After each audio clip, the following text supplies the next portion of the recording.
like to open the November 18th Conservation Commission meeting.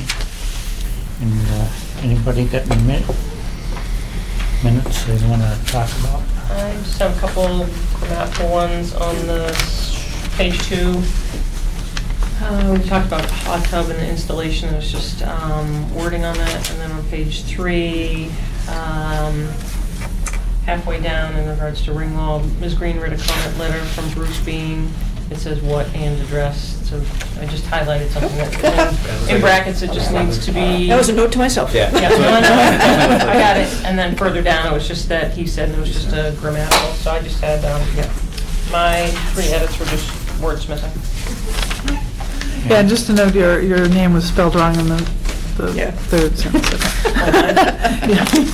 I knew what it was. Skip over that. And I just, in the vote was missing on the second page job description. It says vote all in favor, but it doesn't say what it was. Oh.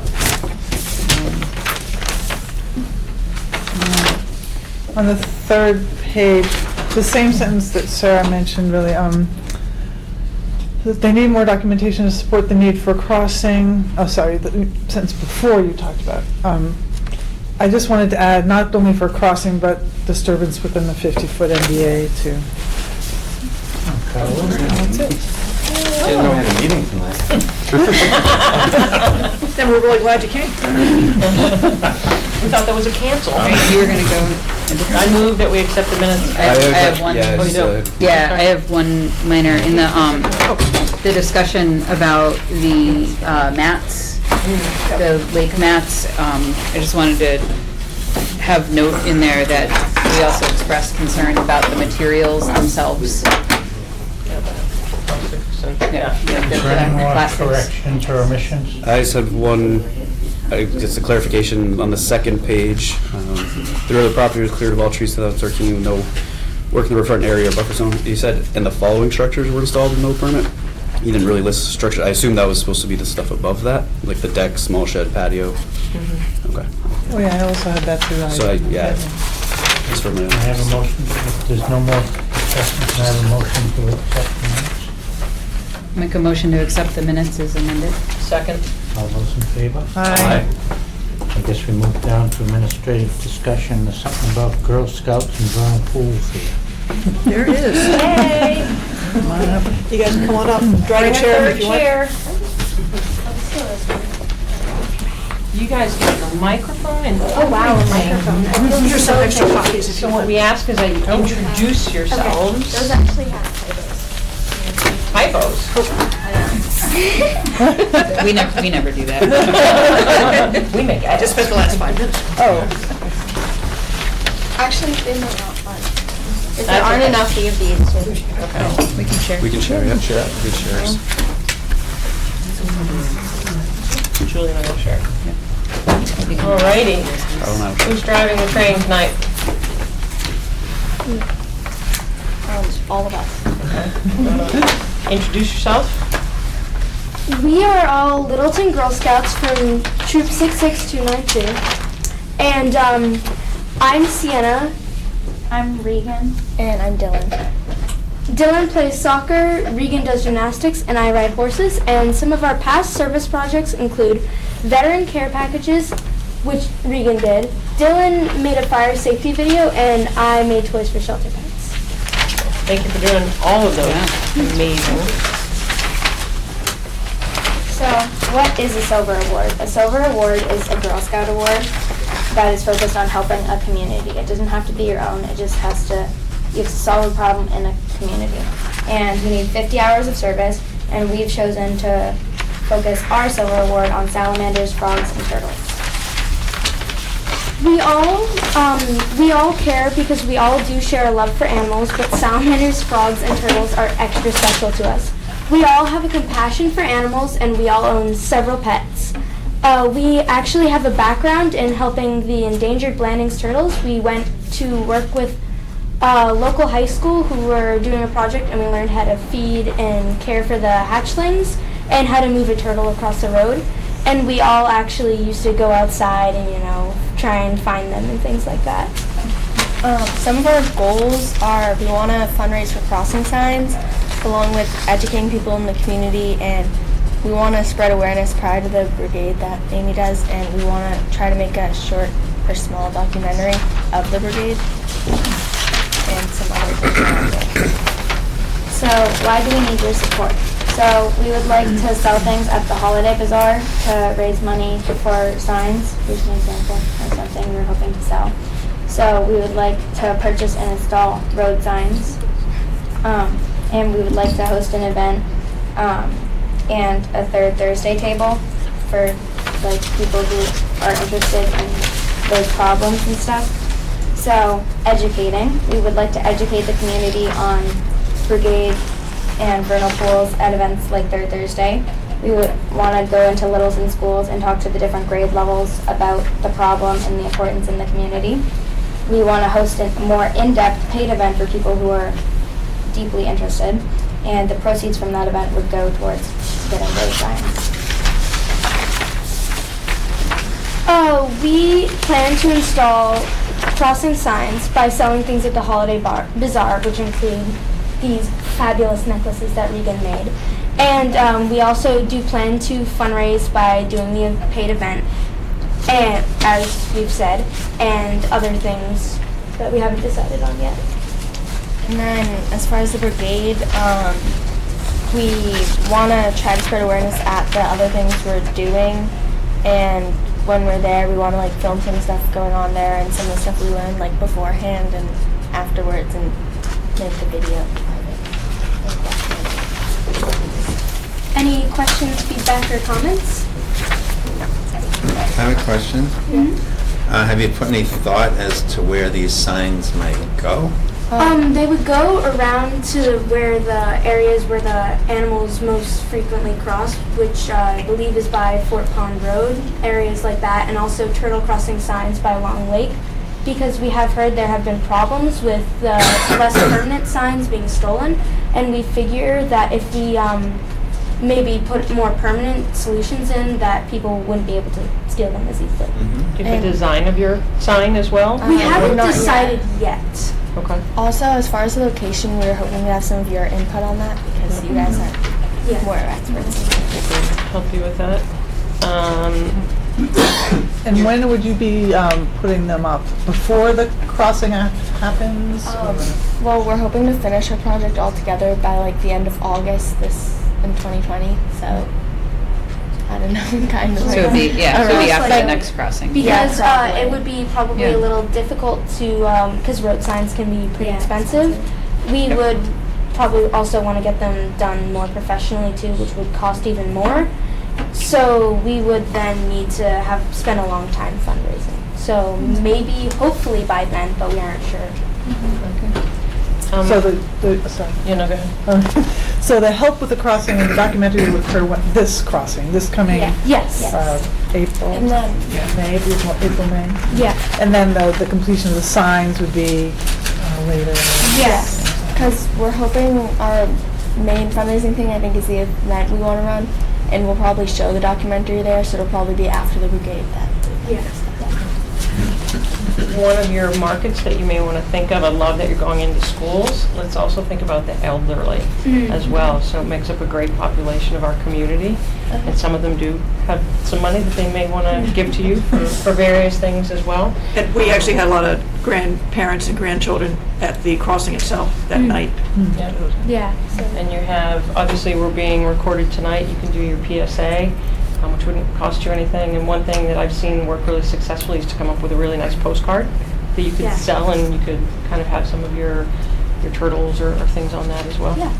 Well, another possibility is to talk to, have Amy or someone talk to the water department, electric department, and maybe you can get a little flyer inserted, because that goes to every residence in Littleton. Yeah, no, I think that's true. Yeah. There's so many people. That's a good way to get information out, because Yeah. I think it doesn't cost anyone to Yeah. get information As well. out. And LCTV might be willing to air your documentary too. Yeah. that's What's your target goal for fundraising? We aren't really sure how much the signs cost, so we need to look into that, but I'd say definitely a good amount, because I'm sure they're not cheap. So, yeah. Not to put a wet blanket on it, I would suggest you speak to the highway department. Yeah. As far as where signs can be posted, when you can do it, especially if they're permanent signs. Yeah, that's definitely something. I already warned Chris, actually even before when I was thinking of doing this, that we might come. And of course, he's saying, talk to the light department, just put them on a pole. So it's a lot easier. Seasonal signs. Yeah.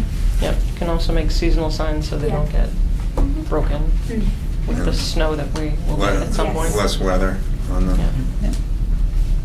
Yeah. I would think that keep your costs down on Yeah. the sign, because you're really just trying to make sure people see it. Are I aware. wouldn't spend a ton of money on the signs. Because they might personally. still be stolen. Not if they're bolted into something. They Oh, won't. if they're bolted. Yeah. It's not just a So wooden is stake. education your key point? Yeah, yes. Okay. That's one of the aspects of the silver award, they have to Yeah. educate. Yes. Yeah. But in terms of value, what's their highest priority? Tell us about your necklaces.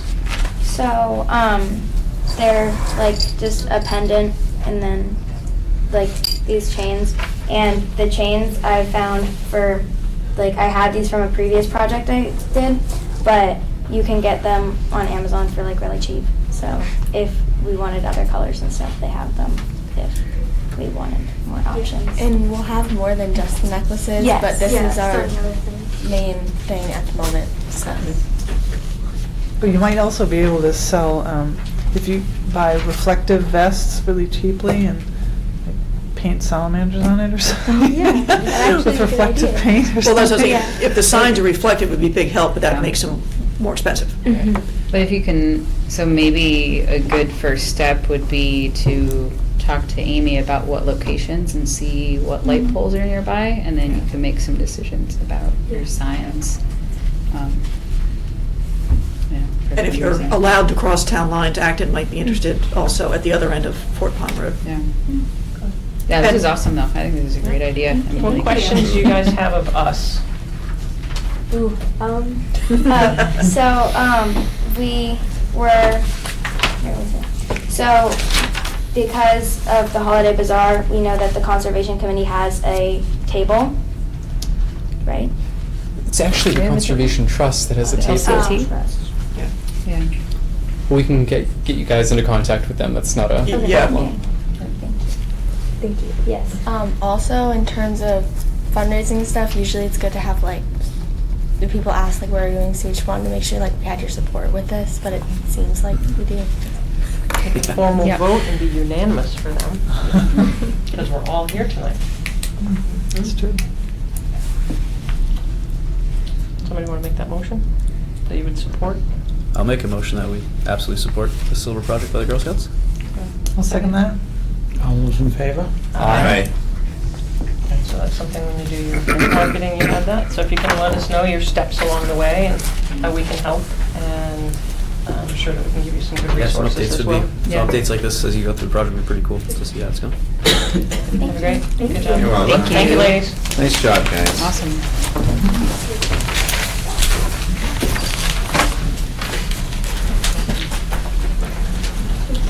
Request for a certificate of compliance, Cardillo on Taylor Street. Not yet. Actually.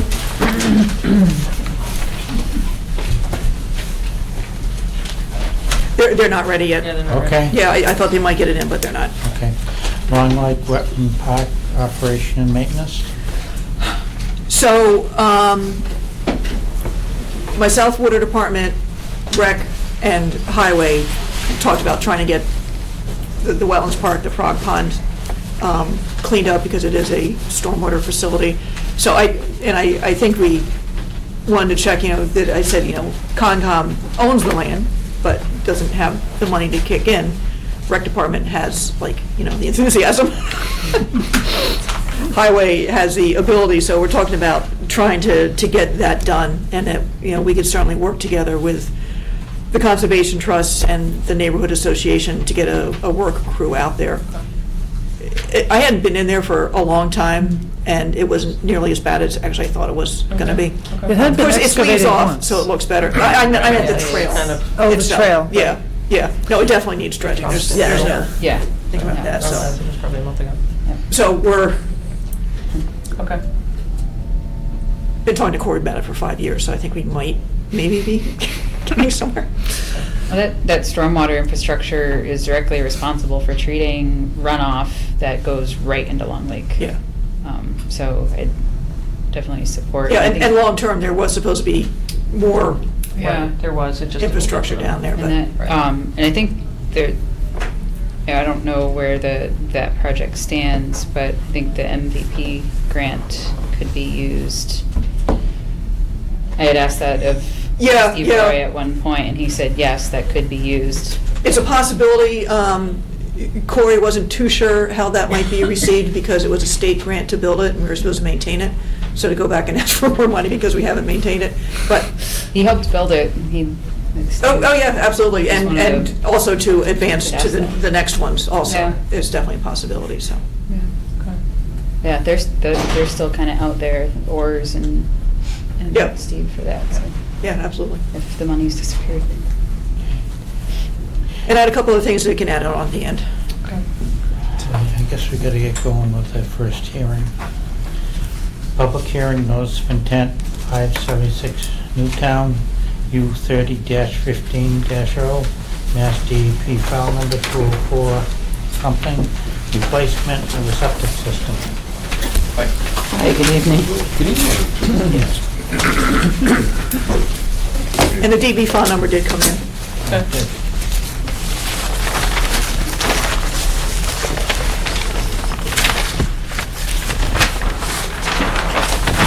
So this is I didn't see you. permit request for the replacement of just the leach field. Can we acclimate us to just the first house heading back into town from No. past Yes, Fort Collins? No, I think it's the second. Okay. right, second? 576. Which house is it? So if you come out, If you're coming from Acton, heading towards Littleton. So once you pass Boxborough Road, it's the first house on the right after Boxborough. Sits down Thinking because I low. know some of the other ones that we've done. Okay. So I think everybody, the commission may have saw this in 2000. There was an order of conditions issued for the replacement of the entire septic system, which included the tankage, D-box, and the leach field.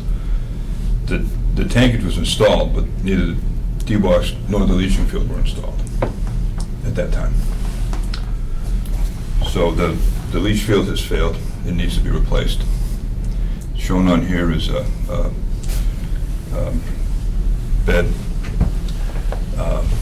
There's the edge of wet in blue. The yellow is erosion control. The pink is if you put buffer. In between the yellow and the pink, there is an existing rock wall. It's a retaining wall that was built in concert with the work that was being done at the time to retain earth and prevent fill going down towards the resource area. That rock wall is proposed to stay. It's proposed to put a 40 mil poly barrier between 2 feet and 3 feet in front of the rock wall. So the only disturbance will be the poly barrier in front of the rock wall and the installation of the leach field, which includes a 5-foot overseas, the construction of the field itself and the installation of the D-box, and then some fill that will run up along about 3 feet in front of the stone wall. What is this yellow patch there? It's just erosion control, just a note. The dark heavy line is the proposed. But that's your rock wall? No, the rock wall is in front of it.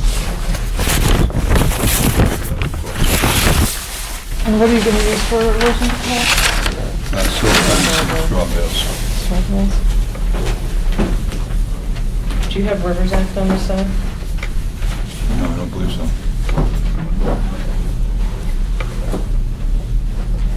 I think it's pretty deep back there, pretty far Yeah, not away. this Yeah. way, that Yeah. way.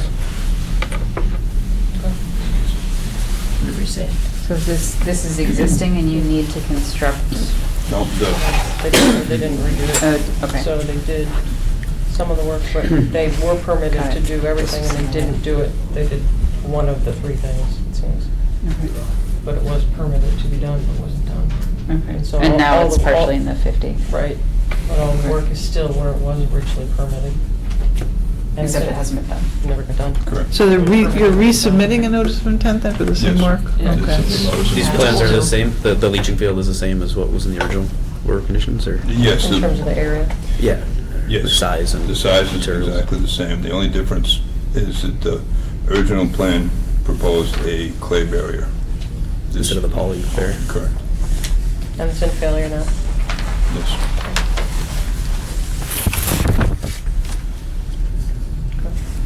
Now, will this involve removal and disposal of soil from there? Yes.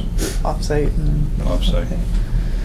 So, and you remember that there's no stockpiling in that area? Hmm. So it's being operated with having not been completed? Excuse me? Is it being operated having not been completed? Is that, The bed wasn't in failure at the time, so they just replaced tanks with the permission of the Board of Health. They did- okay. they did And what this they was- needed to okay, I do. thought you It's said subsequently that that fine. portion was never constructed. It just wasn't reconstructed at the Right. time that, okay, thank you. Did I miss it? Did the Board of Health approve this yet? Yes. Yes. Yeah. Board of Health has approved it. We have a closing scheduled, and there's a little urgency on the timelines, so we're hoping that. You do have a DEP number? Yes. You can close it? Yeah, and I walked the site and had one question. Matt Mara did the delineation. It's Yeah. pretty clear. And the grading's going to be the same before and after? Slightly altered, but only over the leach field itself, How altered? Altered, yeah. within a foot. Then a Maybe- foot up or down? Yeah, maybe a foot higher. Higher? Yeah. And so the drainage is going to be altered a little bit? Like how is the drainage going to be altered? I think, I don't think it will be. Okay. It will still be sloped, but it won't be as sloped as it is existing. Okay. And it drains where? Because of the wall, does it drain? It still drains down towards the resource. But the wall Despite is the still wall. intact, so the wall's not being changed. Yeah, but with the wall, where does the water go from the site? Down the gradient this way towards the, Over the wall? over the wall, yes. But it's all vegetated. Yes. And there's no seep under the wall? The barrier goes down a foot below the existing grade, which is probably 6 feet below the top of the rock. So the walk wall is level with the ground? Yes, it's actually sloped down a little bit as the grading shows, but for all intent and purposes, yes. Amy, you were comfortable at the site? How tall is the wall? It's between 2 feet feet. at the edge and about 5 feet right around here at the deepest part. Wow, 5 feet and no fence or anything? No. So- It's more of a sloped, very, very large, kind of irregular rock wall. Yeah, you're saying it's not a vertical face wall, it's No. just Oh. like a triangle, it's rock, a wedge, Oh, yeah. Sloped? Yeah, it's just sketching on the plan. I'm comfortable with it. If we want to close it. Issue of order of conditions. Are there any questions from the audience? From any abutters? Okay. I make a motion to... So it will need a waiver also. Yeah, right. This will be a health and safety waiver. Yeah. This is your order of conditions for 516 Newtown Road. What's the DP number now? This is 204903. 204903. Second. 204-903. And a waiver. Anybody want to waiver. second that? Second. All those in favor? Aye. Thank you very much. Thank you.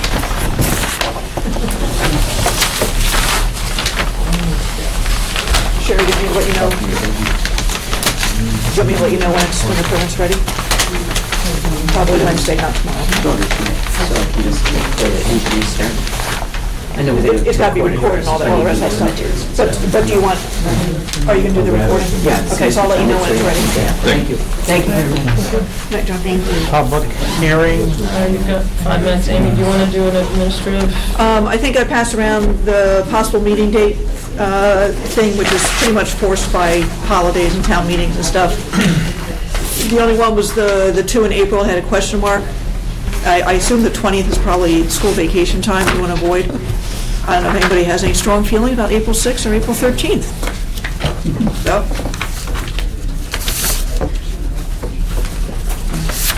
We're going from 30 to 6. probably for 13. You want to go for 13, wouldn't you? that's what I was thinking, but I wasn't sure where that sat on school Sounds good. vacation weekends. It's a Monday. If anybody really cares. What would that? April 19th. It's, yeah, April 9th. where, Oh, April? Yeah. well, there. She has stuff. I was already trying to pull up the little thing from the school schedule. It's I know we're gone. It's always the following Let's Monday. see, Patriots. That's the 18th and 19th of, 18th of old school. I don't know what new school is. Right, so I think we would lean, well, we don't see when April 20th is Patriots Day. That's usually a week of vacation. Yeah. So the 13th is fine. It's not gonna make Yeah, any- yeah, so I would split the difference and do the 13th. Yep. Okay. Sounds good. I was going to put into the budget some extra money, which I hadn't even looked into, to get some field clothes sent out for Mithrin. Yeah. Would anybody be interested in hopping on that bandwagon? Do it at work already, so. Yeah, I do it at work. I can get Yeah. some permits, right? Yeah, no, I think that's wise with, yeah. Okay, so I'll assume a couple of people, 2 or 3 people might want to do it too. Yeah, All definitely. right. I missed that, what, do you mean, You've sent out, I was going to send out, pre-treated? no, I was going to send out my field pants to somebody who will Yeah. treat it. And then they're good for, I don't know, 1,500 washes or Yeah, they're something. good for a while. It's quite a few washes. Yeah. I just don't have to deal with it myself, because it's a whole, Oh, it's dangerous stuff. yeah. Yeah, but you So should, wear it. you should be, yeah, you should be protected though, so. Yeah, no, I Good. think go ahead, definitely. Yep. And the last one was the Bennett Orchard Survey, finally, I think. Got everything lined up. So Meisner Brem can do the survey. Nina just wanted to make sure that you understood that we basically, they don't have professional liability. And it would cost them half the price of the contract Right. to pick it up, so we're just going to sign the contract without it. They're just putting in some stakes, putting in some bounds. Just want to let you know that. Oh, just so you know, sorry, 13th is Easter Monday. I don't know if that makes any difference. Isn't that a Canadian Weekend. thing? April 13th is Easter week. That was a little snarky, wasn't it? You Canadian too? I'm half Canadian. Yeah, no, I was born in Newfoundland. My dad was born in Toronto. Yeah. Doesn't affect me at all. Still No, I think an we're good, yeah. A lot of muttering going on down there. Yeah. We're talking about being Canadian. Wasn't that only observed in Canada? I don't know. All right, let's go ahead on to our 8 o'clock. Moving right along, King Street. Public hearing, abbreviated notice of intent resource for delineation 336-338 King Street. Was it warmer on Saturday than Friday? Oh, holy moly. 1938. That was bite. That was a bite. That was, Nasty, do you have a fighting on that? Approval for resource area delineation. Alrighty. Yeah, that was cold. So it was not as much of a biting wind on, there was no wind on Saturday, right? It was still chilly. It Freezing. was cold. Because I went up to the Smith property and it There was still chilly was, as that. what did we figure, about 3/8 of an inch of ice on all the water, so. But other than that, it was great. So I've just handed you out the plan that you all asked for that shows where the trenches are. And there we go. And then along the line and outline the pond and the outlet from the pond.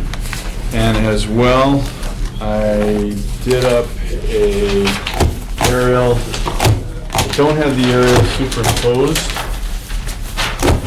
because When was that aerial? this is from May of 2016. I Okay. tried to get one, the more recent ones are more in the dead of summer, and they're very, very green, and you can see these, but when I Right. blew them up, you couldn't see them as well. So you can see all the areas mowed and super mowed in some places, and just, hay or whatever in others. But, this is the main irrigation line coming through, or trench line coming through. Another one here, it's one that comes partway up this, and then it goes in the pond and out of the pond. And then Beaver Brook, which is off of our site, but there is this little line that is in front of it, which we saw when we stood right here. You could look over and see that little piece, and then there's a connector to that. So those are those pieces.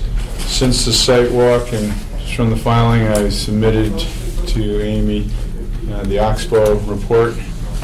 I should have all those items in hand. And Amy, I'm not sure if they forwarded you the PDFs of all the mailings. No.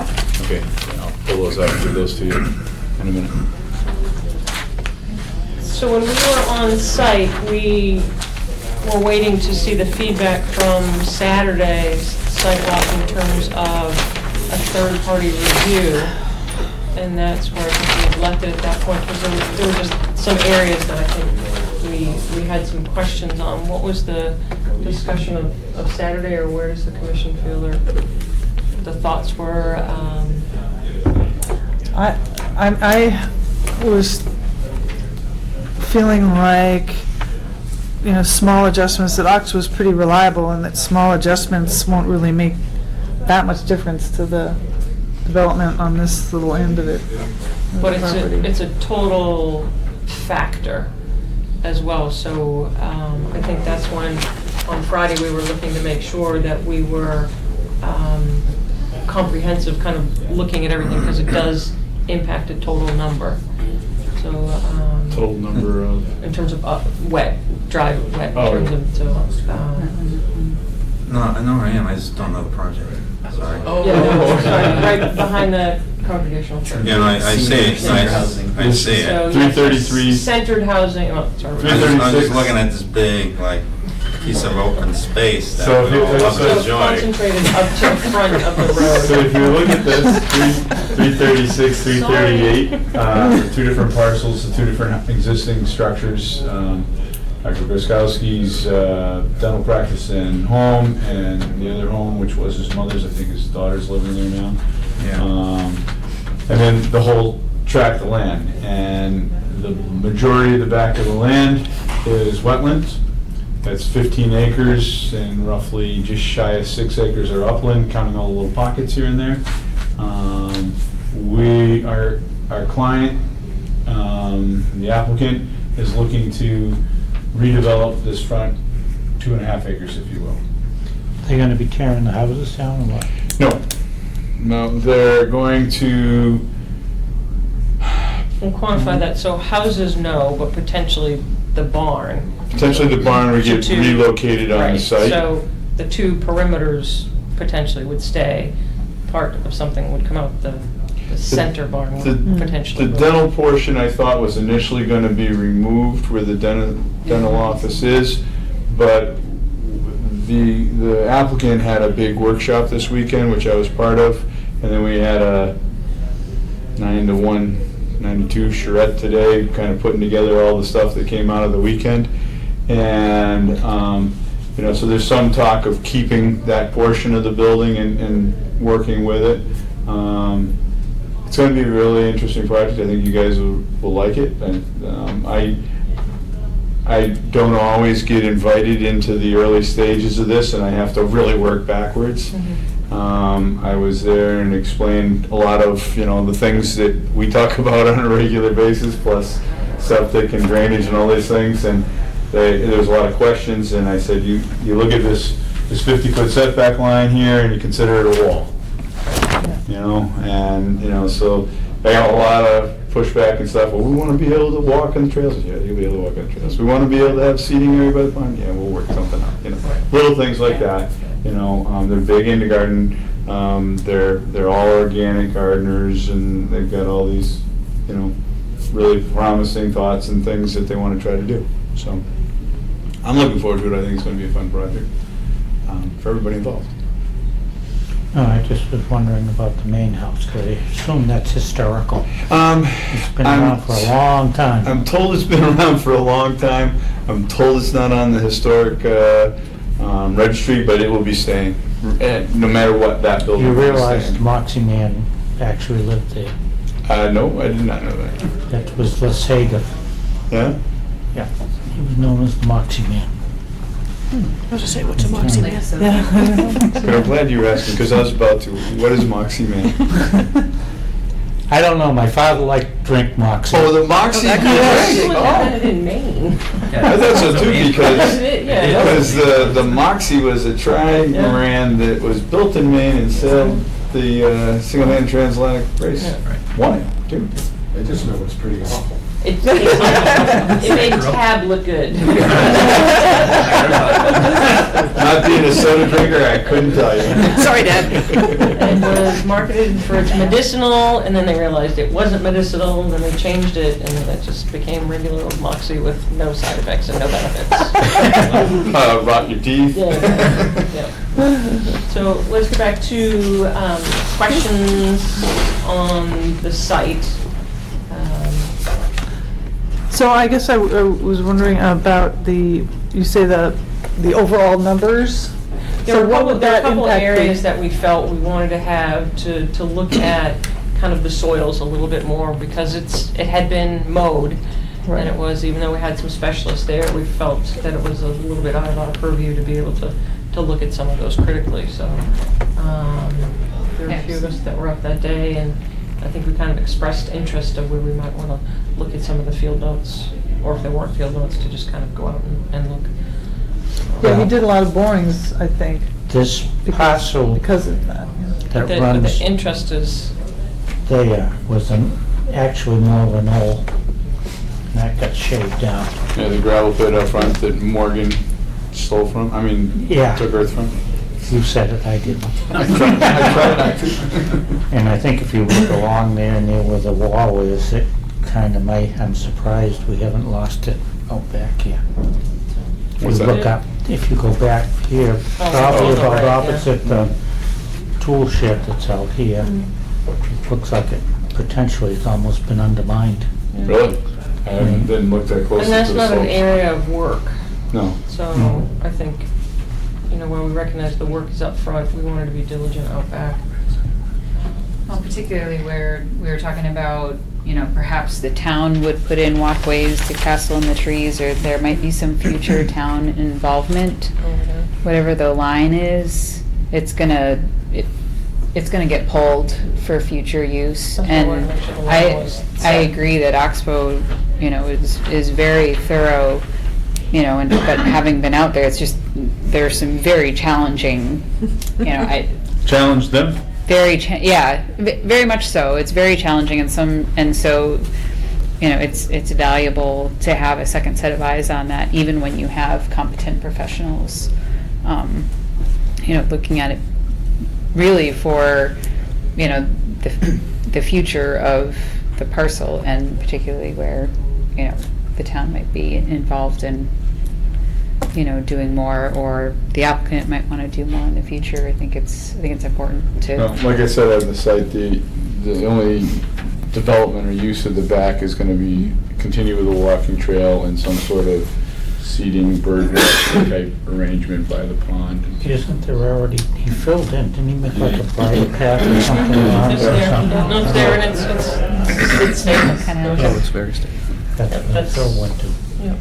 Although, did you ask the mower about that dug up area next to did. the brook? I did. I went over immediately after our meeting. Yes, I knew you passed would. the word back to Amy. And what was That was a bigger pile, and that was tailings from the mosquito control work. When they trenched out trenches, they would dump all the tailings right there. Yeah. And he had an area where there was some depressions where he had gotten stuck, probably what we saw right up in the backyard. So he took a bucket of that and used it to fill it in. So he wasn't pushing stuff forward as much as he was taking some of the tailings and using it other places on the site. Hopefully not putting it in wetland areas.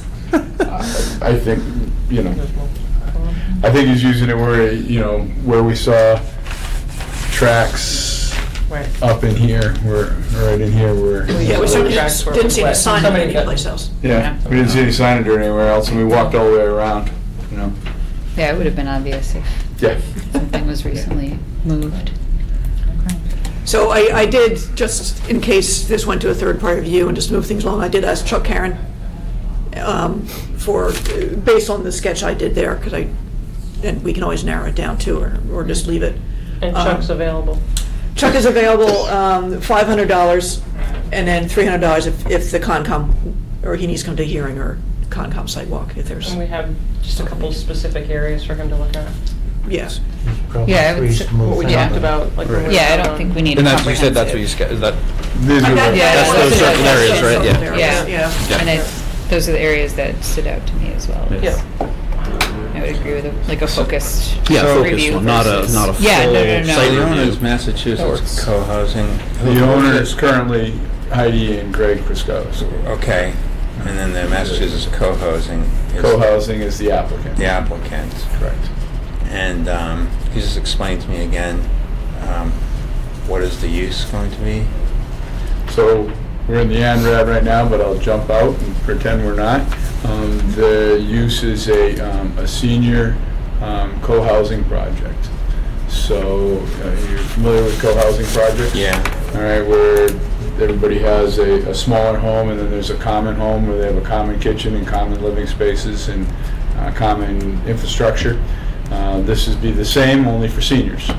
So there'll be several different buildings on here, or they're all going to be in the same, sharing the same There'll be building? several different buildings up front here. Kind of like a little quad, like you would have at a school. So you're sampling. Yeah, we were playing around with different design concepts over the weekend and today, and, you know, we were gonna give a couple concepts that are getting cleaned up by the architect and landscape architect in our office, and then they'll be going to the group later on, and then from there, we'll be coming before you folks and the planning board and others for, you know, conceptual meetings to have discussions, and then we'll be moving forward. So this isn't a town project, it's a developer? It's a group that have been interested in setting up a senior co-housing. They've been looking for a site for several years. In the course of that time, they found this site a good time ago and was in a long negotiation on it.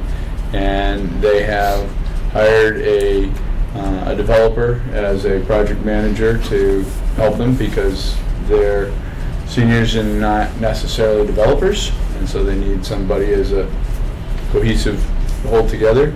They're working with Laura Finch out of Amherst, Mass, who I've worked with on a couple other co-housing projects previously, and she's kind of a facilitator to keep everybody on track during the process. You know, I don't know, maybe you're part of your churches and do committee stuff, but, you know, design by committee is painful at times. It can go astray in different directions. And so she's kind of the facilitator from that standpoint. And then there's another architect that has worked with them before. So there's a team of us that have, bunches of us that have worked in different groups before. And I think it's a pretty good team and pretty cool project. So. Thank you. I think what we've heard is that Chuck is available for, I think, a very reasonable amount of money. And I'll be, Chuck With the here, bill. so with his support. Yeah, I think that's very the applicant reasonable. would do that, and I think time would be of the essence before Yeah, the ground freezes? really freezes. Yeah. So that would be my support. Is your group willing to pay for him? They're gonna have to. They're gonna have to, so. Okay, and just, Yeah, I told them that there was a possibility. Okay. Or I told the project manager it was a possibility. okay. So. That's pretty reasonable, though. Super reasonable. Yeah, For Chuck is, Yeah. I told him he's got to check it. I agree, and I think, part and parcel is, we've got it limited to a couple areas, and, I think As long as that it's not snow, it's easy to. I think the two parties probably pretty much respect each other, and they're gonna get out there and do their thing. What I would suggest is that they do their thing and they report back and I locate flags, but I don't think there's a need to have Chuck come to the follow-up meeting, do you? Unless there's some like major disagreement. We don't. Exactly. Yeah, I would just approve the 500 and keep the 300 aside if. Yeah. Yeah, okay, cool. Okay. So we'll continue this, and we meet again That's your markup. on December 2nd. If he can kind of do that for then, we'll keep you on, if not, we will continue to the 16th. Do we have to, I assume we have to make a motion to hire that we approved? Might as well, never hurts. Yeah. Somebody want to make a motion to approve? To arrange for a third-party review. Yeah. Make a motion to arrange for a third-party review for the ANRAD for 336, 338 King Street. Second? And to be paid for by the applicant. Correct. For the sum of $500, not more than $800. All those in favor? Aye. Aye. Yeah. Thank you. Thank you. Don't forget your, What? don't forget your beautiful picture. I'm leaving in tomorrow, so I'm pretty sure it won't be unless it's absolutely pouring.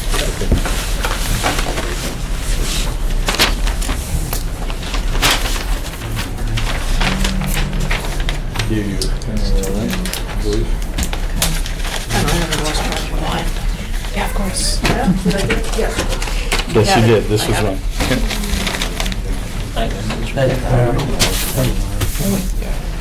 And if you sign that when you choose. Okay. Want to tell us what you want to do up there? This is actually 3 Westchester, not 3 Middlesex. Yeah, that's what I was. Continuously get those streets. Sorry about that. Details.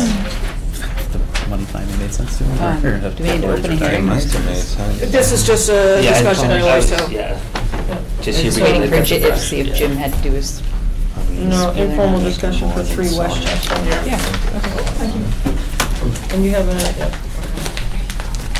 DEP 204-890.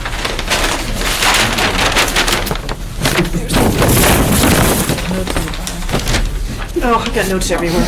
Oh, yeah. I was just, Amy wanted me to come Really in good. and cut some of the, there was some Vegetation. vegetation in the back, yeah. Some invasive vines that were growing up everywhere, and I'd gone back and cut them behind the erosion control by hand and taken them away, yeah. So, but also when I put in the erosion control, I had it in much further this way, so I was gonna put it back to where it's shown on the plan.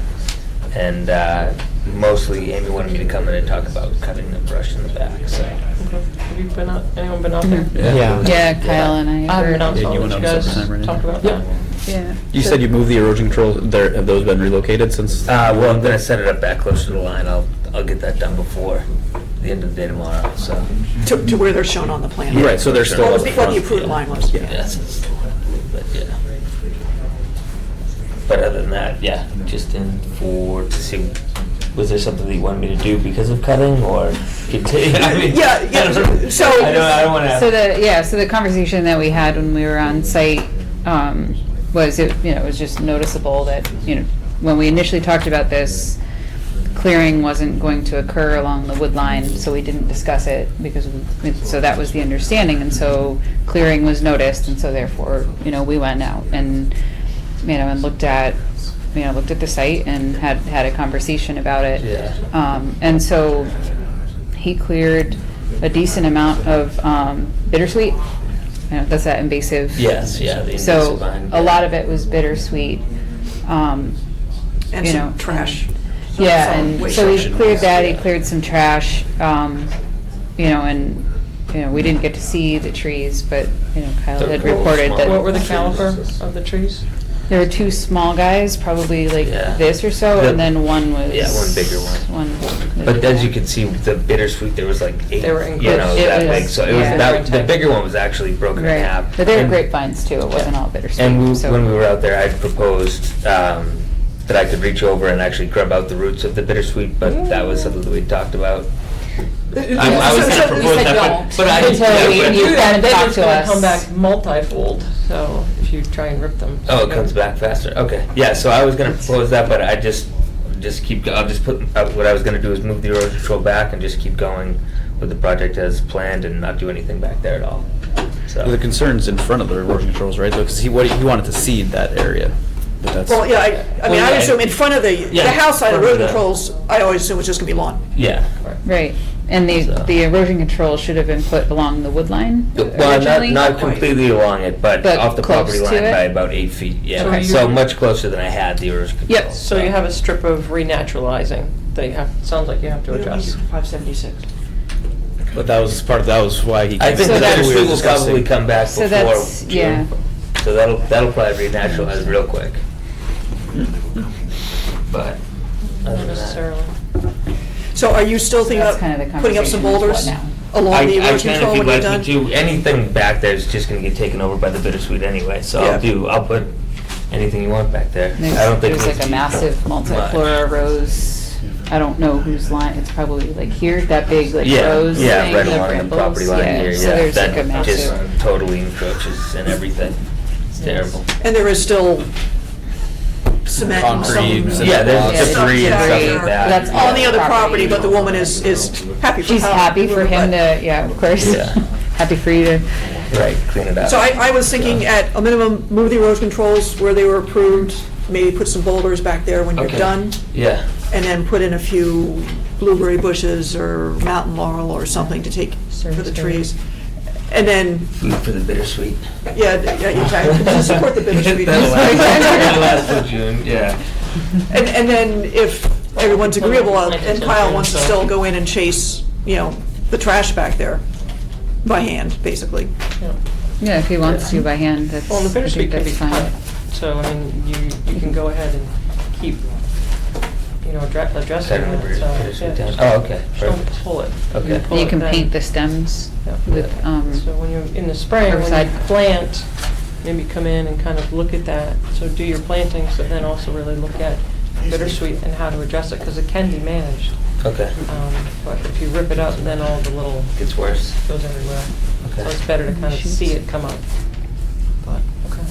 So I think what you've asked Kyle to do is to move that and then come up with a list of what you're going to plant and where. So it's just gonna be like 3 to 4 shrubs. Yeah, that works. yeah, I think that's reasonable for the In area. the spring. And Is the rose bush coming out? I don't know that it's on his property. I don't know that, yeah. Okay. Well, But we could were that talking be about clipped? Okay. Mhm. But just will come back. Yeah. Oh, no one wants that to Yeah. come back. Yeah, it's terrible. I think you can yank that one You up. can't deal with it right now because it's so big, but if you Yeah, clip it's it back, massive. Yeah, then you can deal with dig it it. You up. can start to, yeah. It's everybody's bush. Paint the stems. right, don't Or dig it out. flip it out. Flip it out. Well, the multiflora you can rip out. Multiflora rose. So there's usually one. And then I wouldn't get in there with a bucket, though. equipment and so- Yeah, you're gonna Yeah. do too much disturbance in the buffer zone, it's not worth it. Okay. Right, if you have any questions, just give us a phone call. Okay. All right, thank you. Thank you. Yeah. Continued public hearing notice intent to respond 195 Tehadawon, R07-10, Mass DEP file number 204-899. Oh, we're 7 We have 5 You're minutes. still early, Jim. Okay, so Also,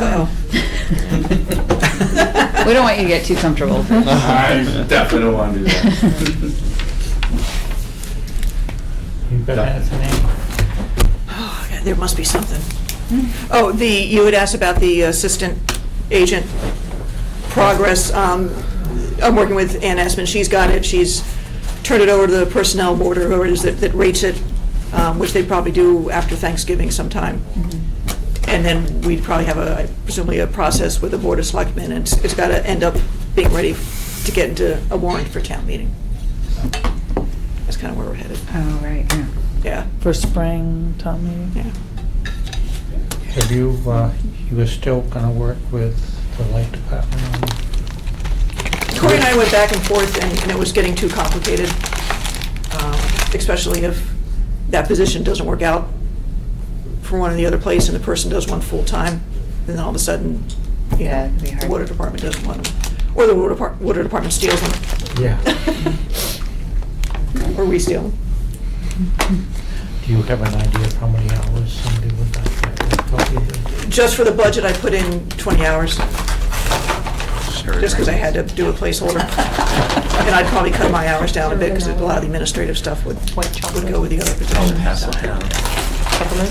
And I can focus on pollinators. Ooh, I like that. Would you like to tell them what you learned? And vernal pools.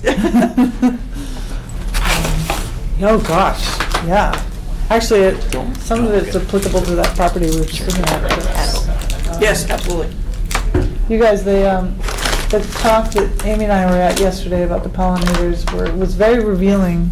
They were just sort of upending a lot of the assumptions we've been making, first about mowing, and about the role of trees in pollinating as well. Said one of the most important species to bees are willows. Wow. And Because they're there early. all types, pussy willows, weeping willows, every type of willow. Black willows? So that was Invasive willows. Yeah. And he also said with mowing, it's better not to mow for like 2 years, and then identify where those willows are, its areas, and don't mow those areas, and mow around, certain areas. More complicated mowing management. So we have 100 hours of SVT time to figure this out for us. More complicated. And just, another thing was that looking at it as a pollinating system rather than just pollinators, just bees, because there's so many different types of pollinators, and the pollinators make seeds, which then serve the wildlife, and then, so it's a whole network of, and you need to serve varieties of bee nose, or bee tongue lengths. Short, medium, and long Short, length. medium, and long Bumblebees length. and all the rest of it, yeah. Do Like, they not have a just sample flatheads. planting plan? Like if we were to say, hey, Yeah. here's a chunk Well, of land, what would you put in? He does have one. A lot of people have them, and of course, they all kind of diss each other's lists for various And he reasons. just them all, like he was saying. He was saying, he always digs, like, where did you get this list, and who's behind it? Because he notices a lot of them are kind of monogamous in terms, not monogamous, homogenous. In terms of the shape of the flower, and that there should be like tubular ones, and Makes sense. sort of the variety. Yep. At different times of the year. And different times of the year. Ones that come, right. Okay. And hopefully no bears in the area if you got hives. A lot of these are solitary. They're Right, Yeah, not those are the hives, more too. beneficial ones Right, versus solitary the ground nesting ones. hive honeybees aren't as beneficial as one's Right. thought, is my understanding. I'm glad you guys went. I wish I could. Yeah, and he wants us all to be citizen scientists, so there's this web app that you can download where you can take a film of a bee, and they can actually identify the bee and the flower and what he's doing. I would love that. And just send it to him. Yeah, I'll send. And I expect a response. I would do it. Yeah. So we're also, as part of the task force, we're also going to have a toolkit to come up for people who want to do pollinators in their backyard, basically, how to do that. There may be a film fest. There's going to be a garden tour in June in the 36 communities in the watershed, basically. Yeah, so there's a lot coming up, and he lost my train of thought. Sorry. Don't look at me. Who spoke? Who's he? Dr. Gajir, Oh. he's a professor down at UMass Dartmouth. Oh, okay. Yeah, that was bumblebee thing. The next part of his research is on the ground nesting, and It's on bee why- boxes, actually, for nesting. and bee Yeah. and bee boxes. Like what is actually making them It's like a bird box, but it's for bees. go down in the population of certain ones, and he's thinking that the overwintering is what's making them decline. And Like yard practices? well, apparently they take over mice nests, and so there's something about that relationship that's declining for some reason. So. Fantastic. So we need more Yeah. mice. Except they're part of that Lyme disease cycle. Yeah, exactly. And then bees will transfer lines. I thought it would be an easy undertaking, but no. I'm just getting more and more confused. Guess we're at the right time to do the notice of intent, Healy Corner, 195 Tehadawon, Barrow 710, Mass DEP, file number 204-899, construction of an open space development including tree clearing, grubbing, grading, construction of a subdivision road, stormwater management system, septic system, and multiple single-family dwellings. Good evening. Amy had asked me to prepare an aerial overlay so that we could have a better understanding of the restricted areas and what's there. And as you can see, it's all a wooded area. Shows the stone walls that we've located a little bit better throughout the areas. And this is the open space parcel. And this is with the conservation restriction and a similar restriction on this piece and this piece. So it's about, as I mentioned before, 29 to 30 acres that will have conservation restriction on it. Parcel B is also restricted for development, but not in the conservation restriction. And Bruce, are the existing trails on there? They are not. I know that there's a trailhead here, and there's a trail that works on down, and there's another trail that comes in along this side, and I have not been given a tour. Yeah. Kyle, who was out with us last weekend at the other site, said that it's, what did he say? He said It says really nice back there. really nice back here, really beautiful woods. Different Kyle. Okay, just checking. Oxbow Associates. Okay, Oxbow yeah. Associates Kyle, who was out with us Okay. at the site. So that's what I have on that, from that standpoint. Any other questions or thoughts on this? No, wish we'd had that at the beginning.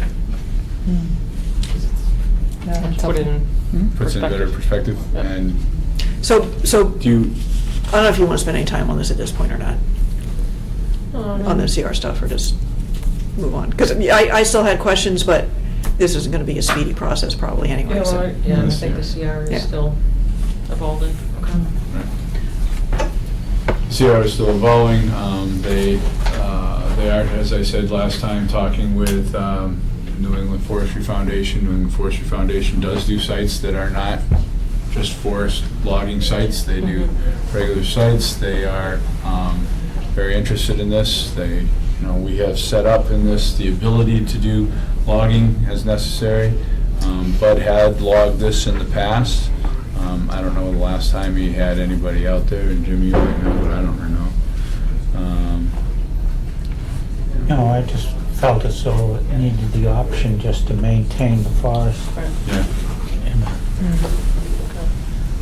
functional state. So New England Forestry Foundation, I know we're in the early stages, but they may be interested in the CR. They're very interested in the CR. And the applicant is interested in having them hold CR. Both of them.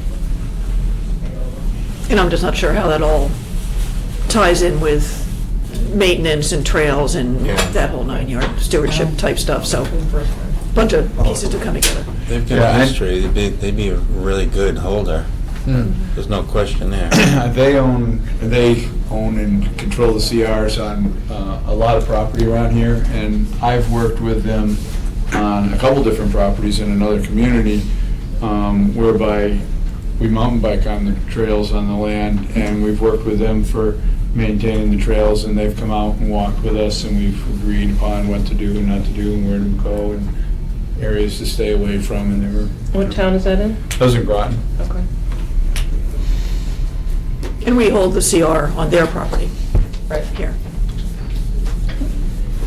Which I think was set up before they got it, wasn't it? I have no idea. I think so. Yeah, no. Yeah, because I was working with the Proudies when we were trying to set that up. So Anna, you had some questions from the waiver point of view? Yeah. Yeah, is that the same plan? I mean, I can't really see the lines on it. Let's bring this on over so you can see that they're all hatched. The double hatch here is on the open space, and which is the entire open space parcel, and then the single hatch across here, which is essentially from here like this, and then along this stone wall and back out that way. Is all CR. And this CR is basically this, That's not the septic CR, system, right? that's- Oh, okay. That's the drainage, All right. septic, and a bunch more open space, the replication areas in there, et cetera. Yeah. But that's parcel B, and Yeah, that's yeah. does not have a CR on it, but it is open space. And that parcel will definitely be retained by the homeowners. Oh, wait, so these are the two houses, right? That's correct. In back, yeah. So where's the driveway and everything? I don't understand, that plan's very different than what I saw before. Well, this is focused on the CR, not focused on the development. Right. So we've been looking at this. Right. And here, and this was kind of to show the whole thing so that everybody could see, you know, the 30-plus acres out of this that is being set aside and restricted. Okay. Okay. So, relative to the waiver piece,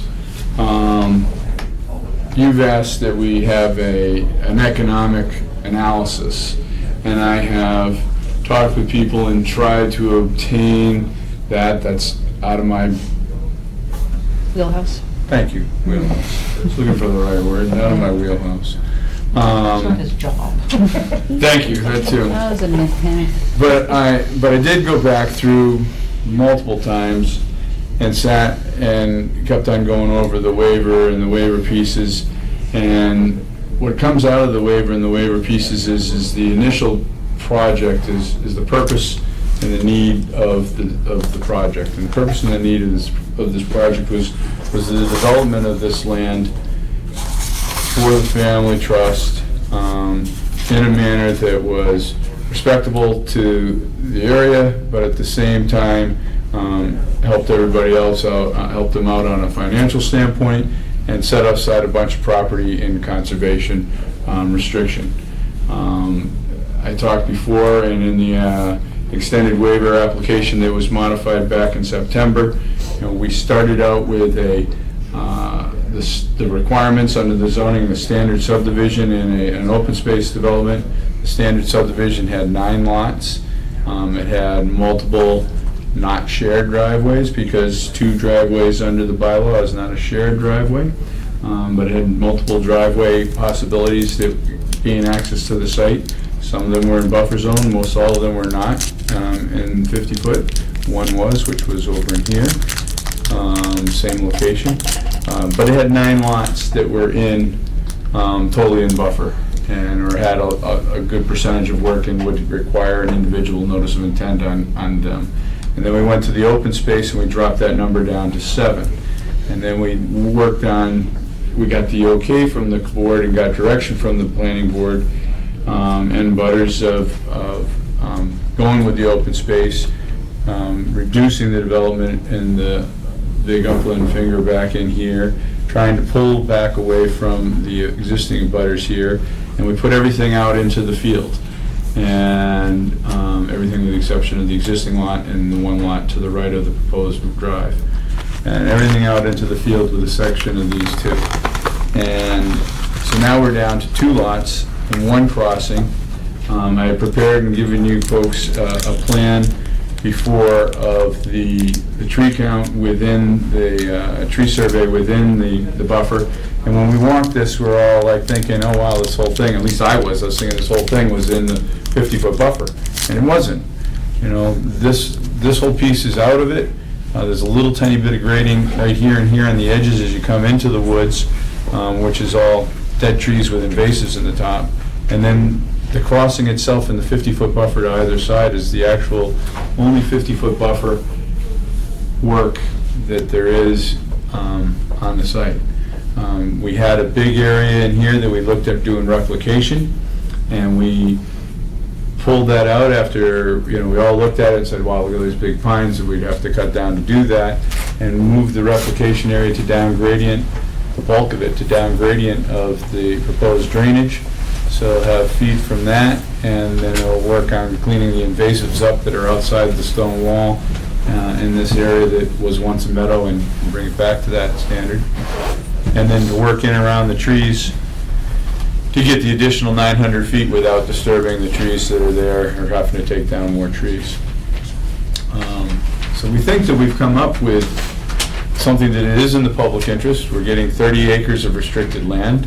We're getting 2 dwelling units worth of either dwelling units or financial assistance to the inclusionary for low-income housing from the project. We believe we're certainly consistent with the intent and purpose of the wetland bylaw all the way on through here, and we believe that this is the least environmentally damaging approach to the site, and especially with the changes that we've made through the process with you folks to date. And you can always say, as you have said to me in previous meetings, that the least environmentally damaging thing is not to be in the buffer at all. Right. But the intent and the purpose and need of this development has been pared back already from what the original goals and thoughts were of what they could yield from this property.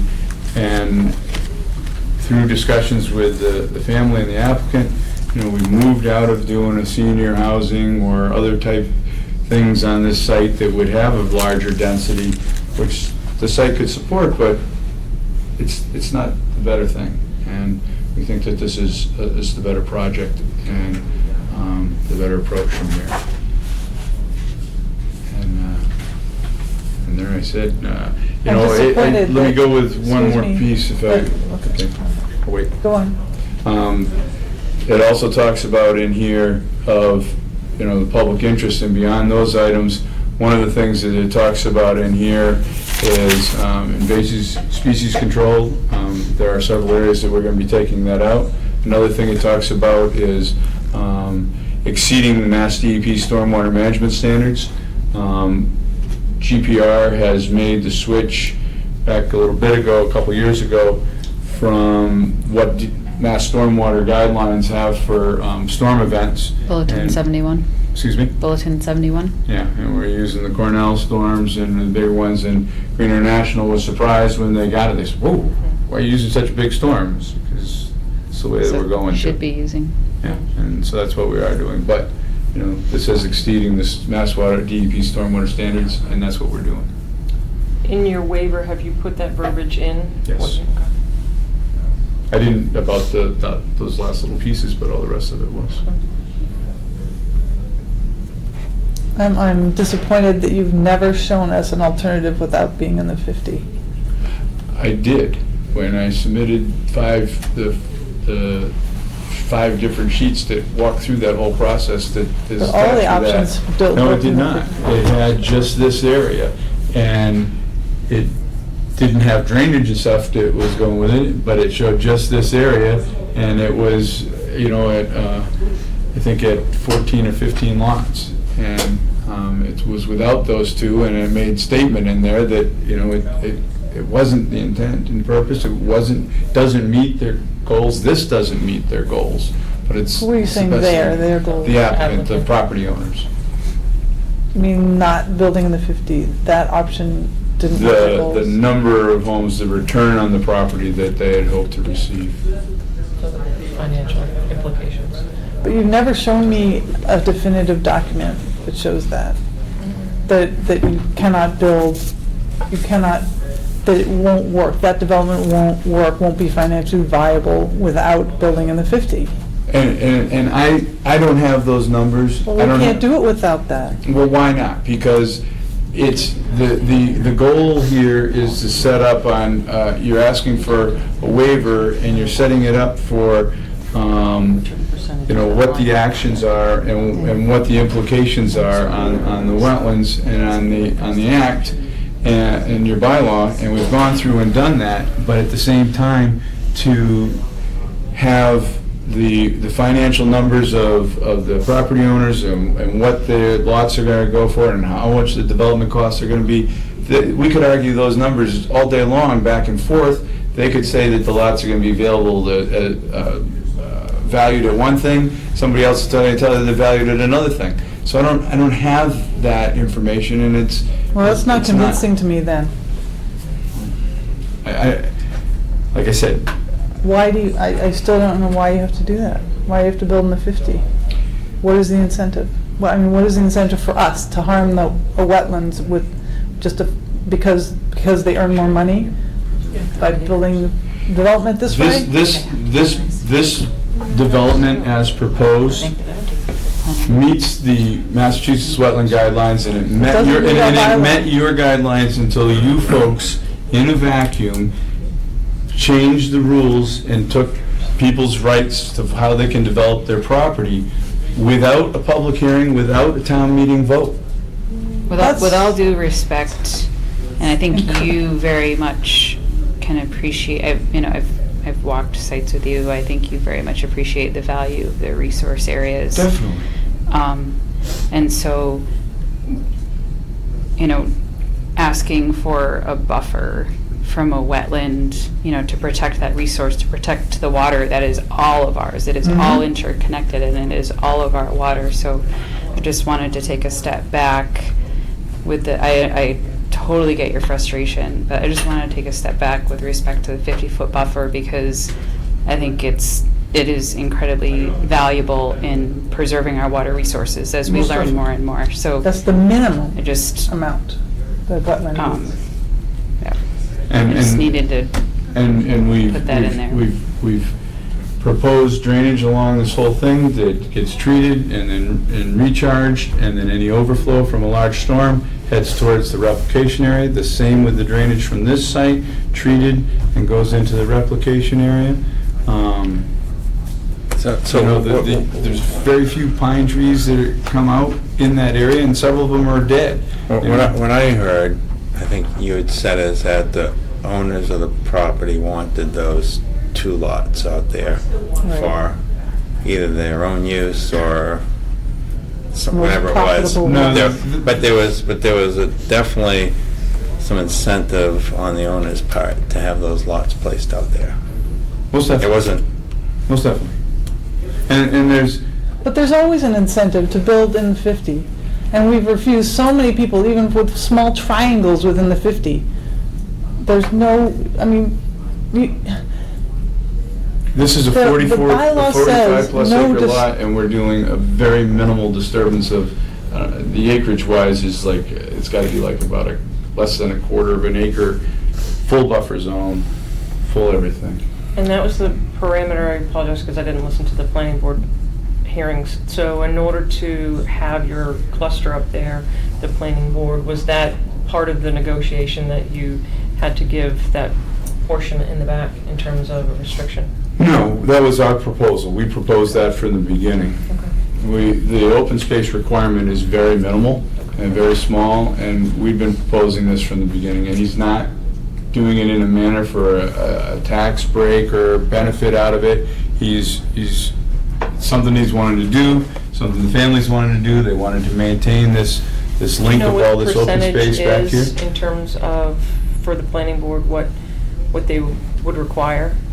So if you were to look at the 30 or 40 acres? I don't think it actually has a percentage the way it's written, but I will tell you right now, we'll say that in round numbers, the parcel's 45 acres. The restricted land is 29.8, if memory serves me correctly. And this is another, I think 3.5 acres over here. So there's like 11 acres if you count all of the lot area and the roadway and these 2 lot spaces here that aren't under restriction. So out of the thing, 2/3 of it are being restricted, and less than 1/3 of it is in development. And of that less than 1/3, there's a percentage of that is not developed because it's the areas around here. Oh, wasn't parcel B's where the wastewater? The wastewater treatment, the leaching area and treatment would be here. The drainage basin is here, the replication is here, and all that is just left alone. Okay. If those back two parcels get removed, does that change your septic, or that's gonna stay in that spot? That's gonna regardless? stay right there. And they're brought up to that as well. Right.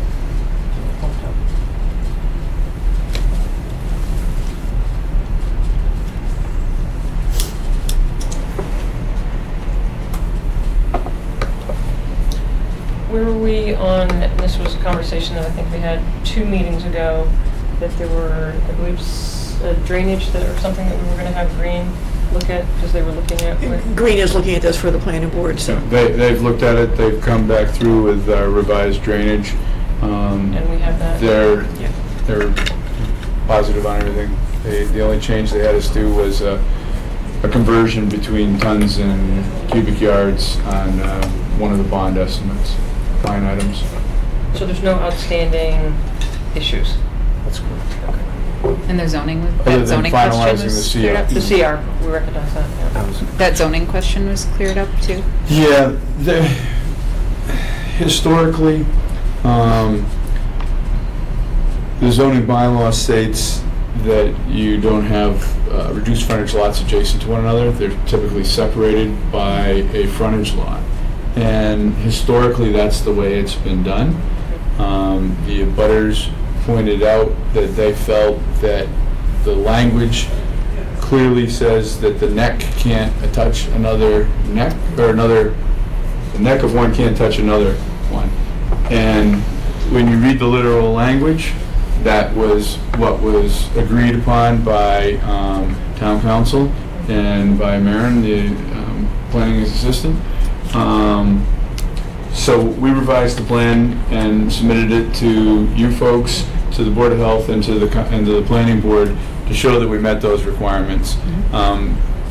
We had done it based upon practice, but 16 wrongs don't make a right. So it was brought to our attention and we modified it. We modified all the pieces of the chart. So some of those, the polygons did look a little bit different from before. This doesn't change. Oh. It was on the conceptual, conventional plan that was. Oh, on a different, okay. So the zoning says you take and do everything at a conceptual level, a preliminary level. Right. And the plan didn't meet that. And we did much higher detail on that plan. It only needs to be done off of the assessor's map. We had done the wetland line. One of the abutters stated that the wetland line looked different, and it does between the final plan that we've done, where everything's been survey located, and the original plan. And the difference is that Oxbow gave us their GPS points, and we put that in. Yep. But when we physically located every flag, instead of a line going like this, the line went out and around and came back in like that. So the points. Yep. The GPS point's in the middle of the woods, 45 feet, you're lucky. Yep, experienced that. Yeah. Where are we with the CR? The CR has been drafted. Amy has made some modifications and suggestions. I'm in agreement with them. I brought them to the applicant. We haven't filled in a couple of the preamble pieces in the beginning. Okay. Needs that, and both Amy and I, now that we know that New England Forestry is the chosen party, I want to get with them and go over it with them. I haven't done that yet. Okay. So to be honest, we have had struggles in the past with CRs and timings.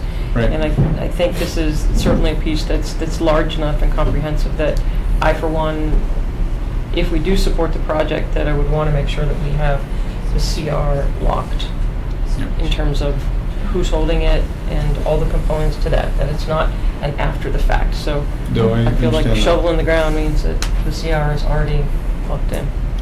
And I wish to get with them. And we had, the person that we had thought was the contact person has since retired, and we have a new person as contact and intend to get together with them to do that. Is there anybody got questions from the audience?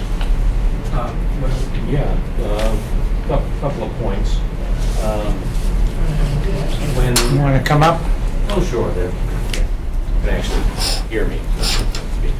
So, but the microphones can't hear you. So, Okay. if you want to reintroduce yourself for the Okay. microphone, that'd be great. I didn't actually introduce myself, but I will actually do that this time. Roger Osmond, 273 Harwood. I'm in a butter. How you doing, Bruce? Good. It does strike me that you've asked multiple times for alternatives, and the alternative that is presented is this is the best there is. It's always the same, yes. Right. So I'm a little disappointed in that as well. I'm also more than a little concerned that the stated goals of the project are purely economic. I mean, that's really what they are, and that's not a surprise, but it's a little disappointment, given that every abutter knew clearly that Bud didn't want this land developed. He made it very clear to everyone, but he's gone. And there's nothing anywhere on record, but everyone I know will testify to that. And those who purchased property during the last several decades did so with that understanding and with that assumption in terms of the value, aesthetic and monetary of the property. Clearly that's going right out the window because there's a group toilet being put in the backyard. That's most unfortunate. Now, what I didn't prepare for this, and I probably should have, was a sort of fine-grained topo of the area where the proposed common septic is going to be. I have it. You have fine-grained? Because I know the USGS stuff is not terribly fine-grained. Oh, in your existing conditions plan. Very good. But in the existing conditions, before this, we can see that there's actually quite a bit of slope involved here. And there will be considerable fill being added to this. And it will change the drainage characteristics, not just for the land within the property in question, but also for the abutters, particularly 275, 273, and 271, the immediate abutters along that point there. So, I think the group wastewater is outside the buffer zone. Yes. oh yeah, So that's more of a right, planning board, Board of Health. So just to make sure that we're clear that our discussion is based on wetlands and potential impacts. So, understood. Well, but we appreciate the narrative, we just have to make sure that we're staying on track for the wetlands. The issue for, as far as the wetlands go, is also, of course, this is a big potential issue, as well as these people, they have a water well, and since that used to belong to Rebecca Glavy, they know full well that that house has well water. Another story entirely. So I am concerned about the fact that this will have to be raised so much and change a lot of the runoff characteristics in the area, including that going into the vernal pool. Sorry, I almost misspoke there. So that's a concern that has to be considered. What's going to happen after this to the overall drainage, including what happens to the riverfront, the vernal pool, and the other wetland areas? And I can't answer that, and I'm hoping we can get a definitive answer on that. So, if I may. Sure. The leaching area is proposed in this general area, as we discussed, just outside of the buffer zone. It is a Title V compliant system with IA technology, innovative alternative technology, in that it's a drip immersion system.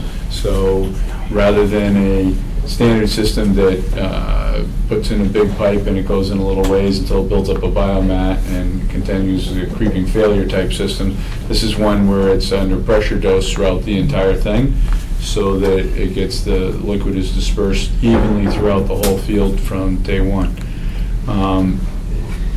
That is done on a conservative groundwater reading from modeling. The Board of Health agent, Jim Griffey, has been out there with myself and others from my office and determined the groundwater column. The nice thing about the drip technology is the grading of the system is allowed to be lower and follow the topography much more similar to what it is, and takes much less grading and crazy fill than if it was a conventional system. Further, the grade goes down to a low point here that when we all came through walking up from the back, there's a low area, and then we kind of went up onto a little knoll and looked down at the vernal pool further over on the other side. So it's kind of like a little water divide right through here, where this drains towards this wetland and out and about, and this drains towards that. We have nothing proposed over in there. That vernal pool is at a high point of this drainage, and it drains from here out and around. So there's nothing draining to the vernal pool from any of the proposed development that isn't woods and will remain as woods. And the septic area, which is long and far away from that, isn't going there. And the drainage from the road, which is getting treated for removal of total suspended solids and through LID and BMPs, is not going there either. So I've heard his comments that it is, it's not. I've got topo that shows that it's not. We've walked the site, we've seen the divides. Has a dye test been conducted? Dye test from what? Of surface water. Of surface water? To map the flow. From over here to the vernal pool? No. Well, given the proximity to a drinking well and to the critical water, the wetlands resources. You have to drill It would wells. strike me that would be. Drinking wells are put into, they're done down into bedrock. They have a bentonite seal that seals around the the casing into the ledge. That's not Nothing the is. well that my house had when I grew up, but. Well, that's the wells that are built today are done, and we're nowhere near anything, because that's even further to the other side of the vernal pool from anything. And that's a there's no Board of Health development. issue, right? And they've, I mean, Yeah. again, that's, you're going outside of our purview again. Right, That's Board of exactly. Health. And they haven't had an issue with it. Right. So what did we basically looking for? So the And your CR. chocolate. Yeah. So- That's basically what we're looking for. I'll go for one of those if I can.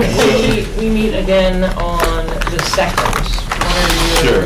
If you can set me up with a similar time to the other site, I'll try to get some CR stuff done in advance of that and get it to Amy, and maybe we can all even get together.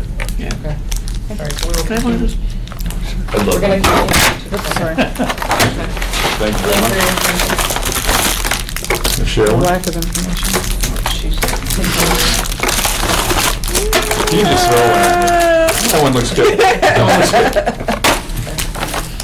And after all, I did keep you occupied for 2 events this year. Yeah. Thank you. Thank you all.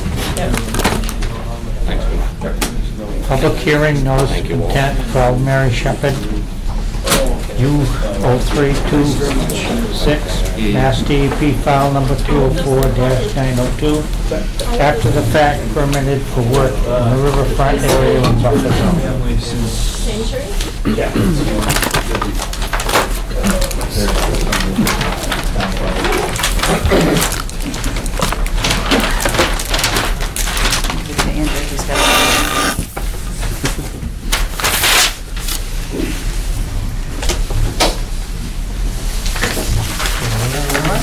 All right, good evening, Steve's here from David Ross Associates again, here for,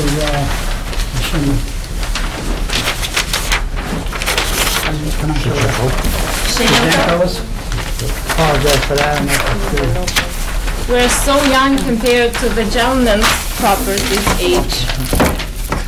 And they're natives. We're not. That's okay. That's okay. We welcome everybody. But we can be.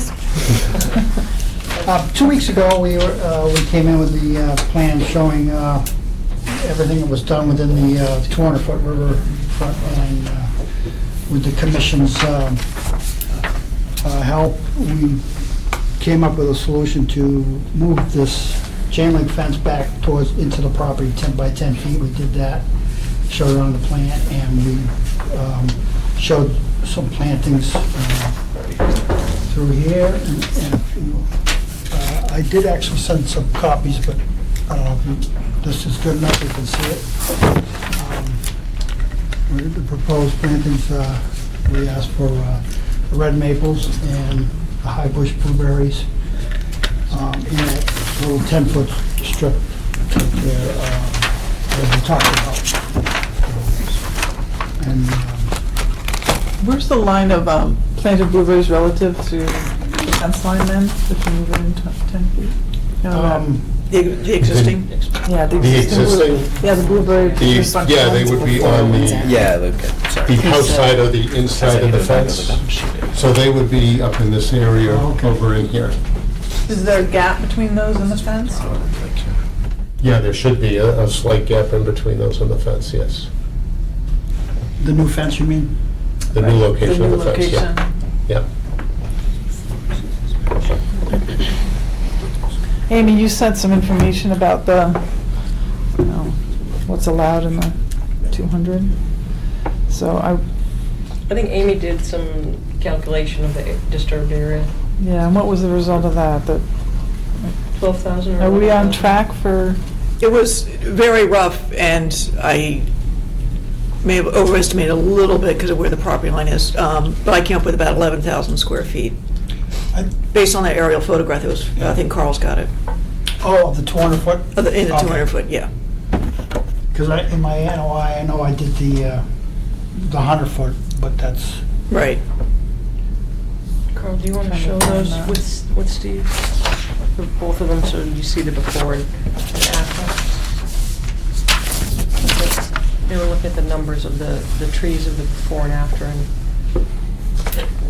replication, and it looks like Because there were also the some area that allowed you've done is about 1,000 structures square within it. feet. What did you say?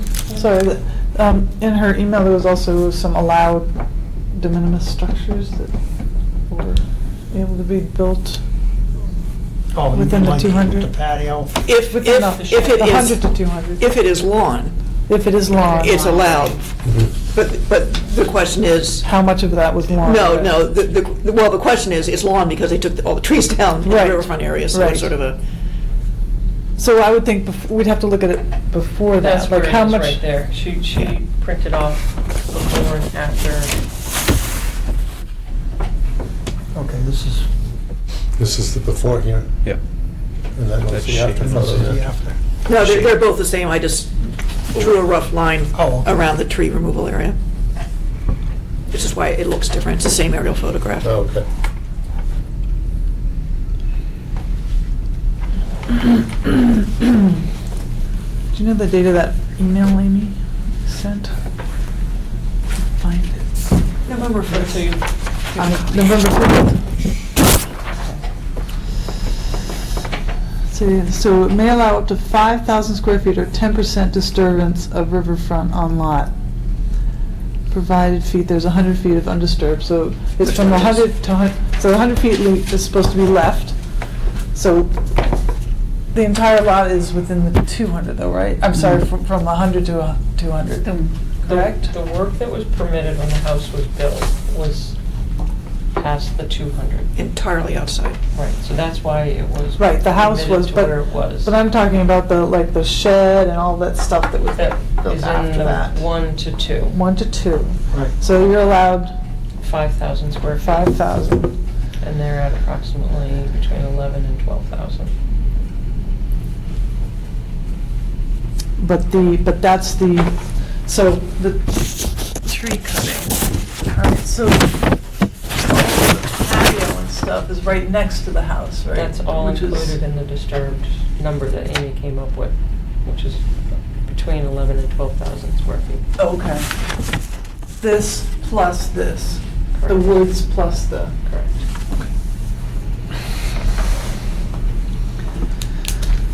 And then it says, Conscom shall allow construction of single-family house, septic driveway, if recorded before 1996.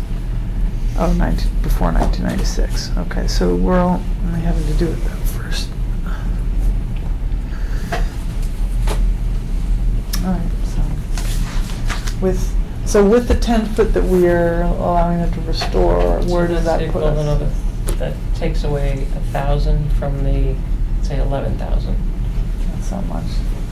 Okay.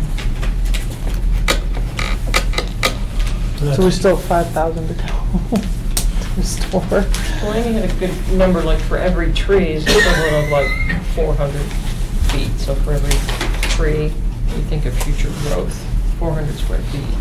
So by adding the trees, that certainly helps. But you're still at the point of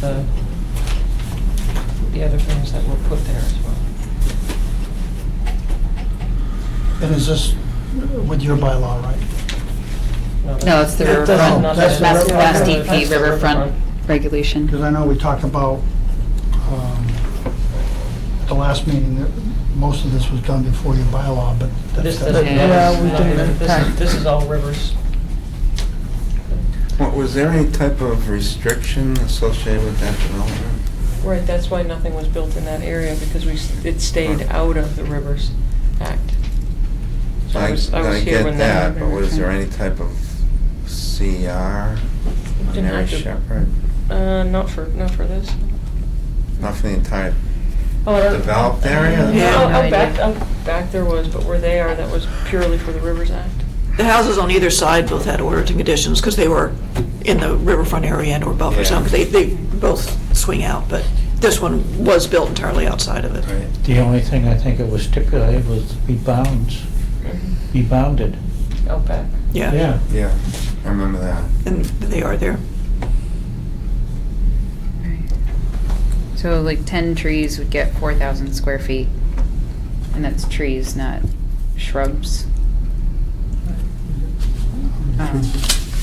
Well, I was So- basically thinking that if you plant a tree, you kind of go on 20 foot on center. Yeah, so I'm just trying to get some practical thoughts on the table, you know, so. But then 10 it's the area between the trees too that are Yep, naturalized, so it's sort of a... right.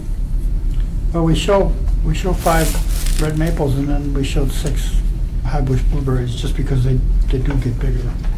They don't want to put them too close. What type of tree was there before? Was it pine? It's white pine. White pine and oak. They were, one of the reasons why, because they were coming down, and even, They had reached their peak, well, so they were yeah, past mature date. yeah, and we tried to preserve, but, you know, even the ones we saved, the pine barks, like you mentioned before, a large tree looked nice, I loved it, but, little by little, you start seeing the pines getting yellower and yellower, and after you know it, you look up and it's nothing.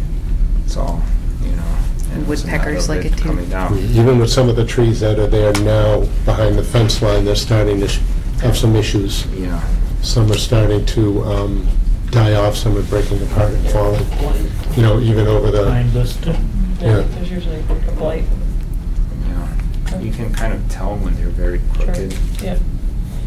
So what are the commissions, what are your thoughts? Would we pull it in another 10 feet?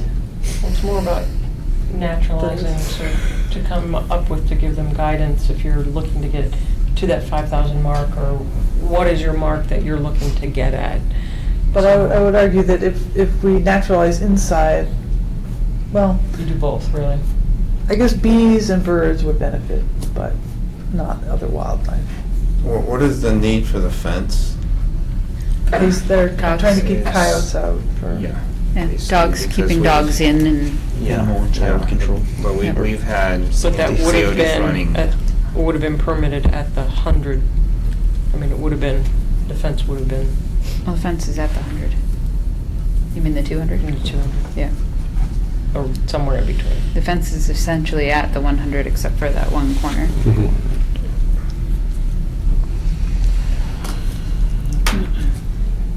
So if they pulled the fence another, say, up to the back of this shed, and then naturalized behind it, would that get them to Between square footage and trees. the 5,000? How far in is that shed? Is that, if that's 10 So feet, that gap that's on that? feet. Yeah, the shed's approximately 20 feet off Yeah. the original fence line. This shed? Yeah. Put the fence up to that. Even if you have it turned, so maybe not. Because that is a big chunk back there in the To corner. come If at you- an angle. If you come at an angle instead of moving the whole fence in, if you go Right. to one of the shrubs that you have shown where that fence post is and angle that to the back of the shed, that gives you a pretty Right, or good some other- triangle square area. Some other So I think geometry what you to need do is come up minimize. to Instead of the the straight magic line. number. Are you Yeah. looking at the 5,000 mark? What are you all looking at? And to have a combination of trees and if it is shrubs and perhaps moving. I think you just have to give them guidance. I think it's, while they've had numerous hearings, I think it's come into light, the before and afters. I think, and that's why the commission has varied, because of the magnitude from. Yeah, there's a lot of grass added. But I think from an expense, I would think, I mean, you'd tell me moving an entire, how many feet is that in the back, 100 and something feet? 65, give or take. It's, well, it's 165 on an angle, so it's probably like 150. Yeah, I wonder if there, like, is a corner or something. You know, you could probably grab some more square footage, like you were saying, is if it's angled over to here, and then something over on this corner here. Or even just really come at a different Yeah. Yeah, so I would look at that to try to minimize, you know, the expense. It gives you room to add more plantings, more trees to, like, And they, help and meet they that. don't all have to be on the rear side. I mean. Well, that's what I was gonna say. I mean, on the how lawn can we side. And it can be a renaturalize their lawn combination- side too, right? A combination, right, of Yeah, no, I square don't think you're footage looking and just for trees. naturalization on the rear side. So I think that would. Yeah, it as gives much you- as it's not helping I think you're the you're animals on looking that side, for at least that you're getting birds and stuff square back footage into the draw. yard. Well, 2 weeks ago when we talked about doing this, that was fine at the time, and now I don't want to do this and 2 weeks later have you say, well, we want these more. Can we, Right, well, I can we think- come up with an agreement tonight so we're... Well, I think that's, not coming- what happened is that it came into light of the actual square footage that was altered, and I think Okay. that's why the something to commission, base we it don't on. usually waiver, as you Right. know, that we like to give guidance, but I So, think once yeah. the numbers were Okay. crunched, it was very So different. after the last meeting, you folks talked about this, Exactly, but then it Okay. came, but then we saw, you know, by looking at 'cause what is gone, yeah. Would the goal maybe be to have no more than 5,000 square feet of lawn patio area, and the rest needs to be naturalized to some degree? Would a park-like area in some of those be acceptable where I like clumps. you might put in trees, but they'd still maybe mowing it, so, you know, the dogs can run You around tell back me- there? yeah, I mean, you tell me what you want, Well, so we're that's not what I'm doing this for the yeah. next 2 I didn't- months. We like Yeah. seeing you. Yeah. That's a long way from my house. There are, it's a big area, and there are a lot of trees and shrubs that can be both I did drive. aesthetic, as well as like, you know, flowering dogwood or something. You know, has an aesthetic, but it's also great for wildlife. Right, so I think, Especially willow. here again, let's just be clear of the expectations that our goal is for the next meeting, that it would be, No more that we than, would feel comfortable with what your guidance is for Okay, Mr. Sears. which is, which is no more than the 5,000 I think you're disturbed looking to from find the the prior number. lawn. so... But it could, but I like Amy's idea, I think it could include like trees, you know, like in clumps. And I feel like trees are acceptable to use towards that square footage total.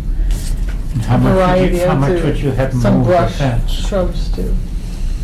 I think you I think they need to look at it and make a suggestion We'll on what figure makes out what sense. 5,000 square feet is, and we'll put the fence wherever that lands up. Yeah, but you can not move the fence as much, but trees. And naturalize on plant the the other trees. side. So- And you, without moving, could we do that without moving the fence at all even, and just naturalize on this side of the We existing want a little bit fence? more though for wildlife on the riverfront. Yeah, maybe It the would be a corners or combination. something. So- Yeah, look at But the he's piece of already corners. moved it from the last, so this, what you're seeing here, has been moved based on the No, last. yeah, I realize that, but So- 10 feet is not that much, according to how much they have to renaturalize. But what they're asking is, from the last meeting to now, they've moved it. Is that enough with the understanding Putting that trees on. they're going to naturalize a lot on the other side, on this side of the fence? House side of the fence. Well, I understand, but I would like some amount, say, Yeah, some up to the percentage of that shed, renaturalized. whatever, to move the fence a little bit more so we get some, just a continuous line from. Well, the the- intent So it's wild. Right, Yeah, the it's intent of wild the as opposed riverfront Yes, is more for- tame reestablished. Yes, for habitat for Yeah, wildlife, I so that's the understand what you're saying, intent. but I'm just not sure. Oh, yeah. 10 feet Right. more, 20 feet, No, I 50 know. feet more? Well, that's why I'm talking about the fence. Whatever you want. is Going what up to the we'll do. shed. Up to the shed. All right. But I think we can also, But do you think that will be enough? The issue is not really moving the fence. The issue is the fence- moving the garage for which is prefab, and we're paying rent to No, hold no, to no, keep no. the storage. No, I think that will still be there. Yeah, we're not talking about We're the talking shed. about I this. don't think you have a problem with us doing. No, yeah, we're not Yeah, talking about yeah, that. this would stay. Yeah. Okay. That would stay. Okay. Yes, Yeah, but no, that would be allowed, the it's not- pockets we of- would like a permission to move it. No, where do you want to move? No, to move from poles. Oh, For yeah, actually installing. Oh, yeah. But our discussion Yeah, right now that's is what we're about trying to- this. So we can move the fence even to the shed. Yeah. As long as we can move it. Well, I think we're because- done with this. It's okay. Talk about So it. we're talking about. But, we hired the Littleton Earthworks to do everything for us. We had no idea. When the Yeah. guy was born in Littleton, how did we know? We paid him, Yeah. signed checks, everything. Send him a bill. That's, Yeah, yeah. he had his surveyors and everything. It's hard. It happens to a lot of people. But Yeah. how will foreigners know that? Even Littleton people don't know it. Yeah. We've had lifelong Littleton people, same situation. Yeah. Well, one It's hard. thing. They should know. Okay, this is my thinking. The one thing is that whatever's on that side of the fence is that is going to be it'll Wild. return wild, meaning Or that renaturalized. brush, whatever. We'll regrow. There's no mowing, nothing, mowing will just because happen. obviously you can't All get right, across. time out. One at a time. So the applicant had some ideas about his own yard. Yeah, So would you like to talk so about what it? we do plant needs to be something that will, Not be No taken out maintenance. by the dogs. no, the dogs won't run back No, there. signing up. Yeah, no behind it. maintenance. But, You well, have to take care of it. should I say won't The be? dogs are immigrating to Canada. No, that's, no. To better schools, British schools. No, that's They good. were advised. No, what I'm saying is, everything that's on that side will, For manners. what's planted will need to be Yeah, you won't have to do anything with it. yes, It will but maintain not, itself. not overgrown with invasive, what do you call those? Bittersweet. Bittersweet, yeah. Yeah, that was, because that's growing like over the fence and, all over the place. Yeah. So, Steve, do you have questions? There could be, basically an operations and maintenance plan saying that they can go back on the other side of the fence, certainly, Yeah. to deal with Back invasive species. You just don't rip them out, just And- cut them. Poison ivy.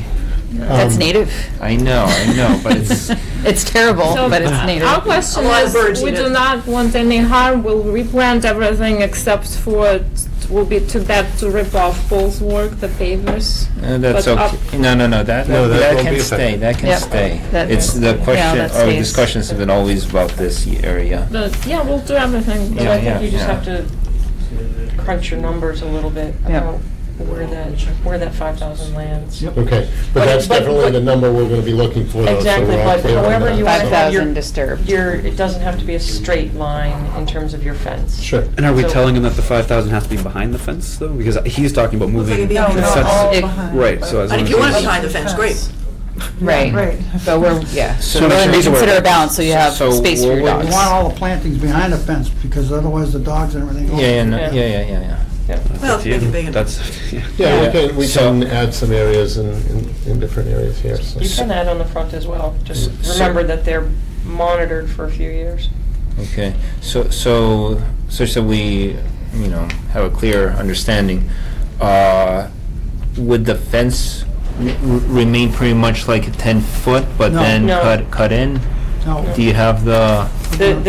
Well, however you want, I mean, it's. Okay. He's gonna crunch his numbers to kind of see where the fence might be, but the fence does not have to be straight across, it can come at an Might angle. But it should be more than 10-foot movement. It might Oh, go it's like, gonna have to be. Okay. it might like And it then go from the how- back of the how- shed at an angle back this way too. I'm Yeah, not sure. that I think might Yeah. look, because that would But be more it's straight with the. Determined view by the from numbers of back. calculations, So so. you need to you need to come up with different ideas for lines and calculate So we the have a area total behind it, and you can Yeah, think, and you know, then think about in front of it. the fence as well, we'd be planting.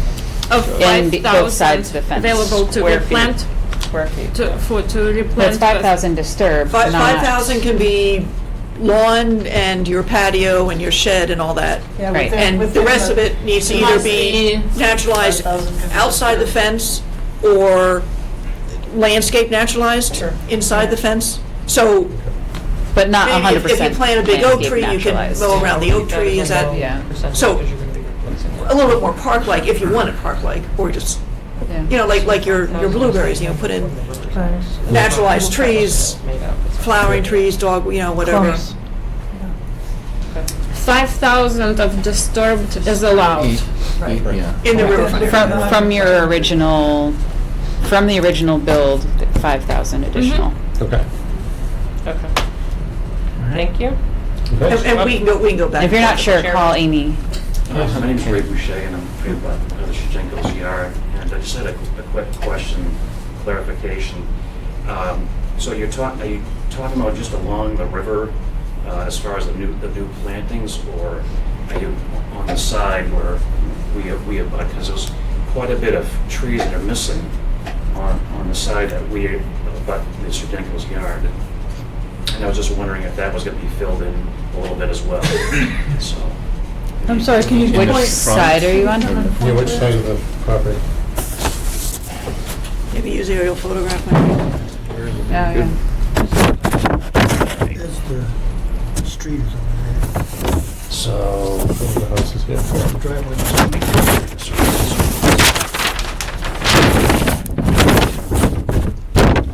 So here's the shed. So in this area here, it was pretty, you know. Yeah, but we didn't touch across that line, that your property, that But remains. there is quite a few trees that are missing in this area. So I was trying to figure out if you were going to have some extra plantings here, because I mean, So maybe the angle like this would,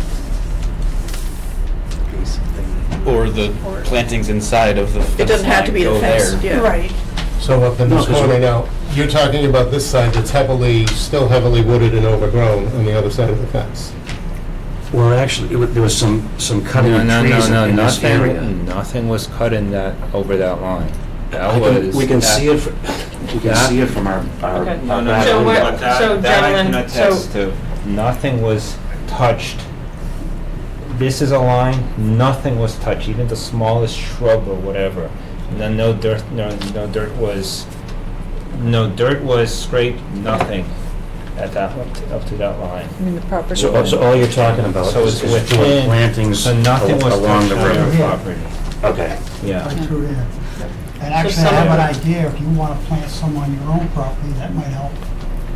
Well, I was just trying to figure out if His some house is- some of those trees were conservation versus our property.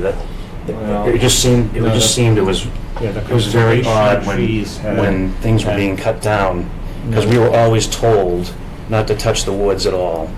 So Yeah, I just touch wanted the to get some woods. Do clarification. engineering drawings and have discussions with us. And But then- we did do a site walk, and I didn't notice anything cut Okay. like, outside the fence line. That works for me. I just wanted, because Yeah, I think a There- tree We had did a- fallen behind. Yeah, there, we did a cleaned site, up, but- that- So we didn't notice in disturbance time, outside the that trees, fence it line. will fill back up.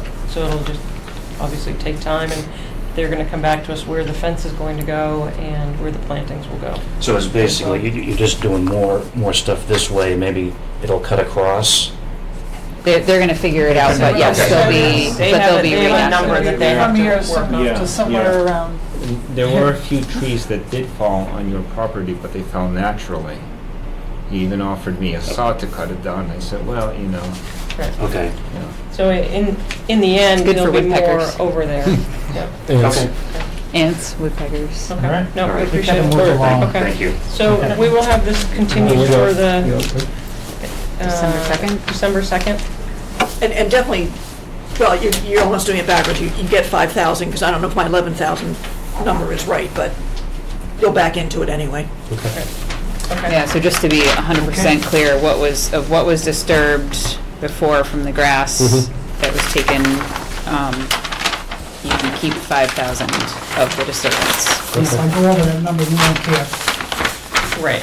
Correct. If it looks like you want to shade. Oh, yeah, I won't. Less disturbance, yeah. Right, Steve, do you want these? Nope. Okay. Well, those we'll keep in the file. Okay.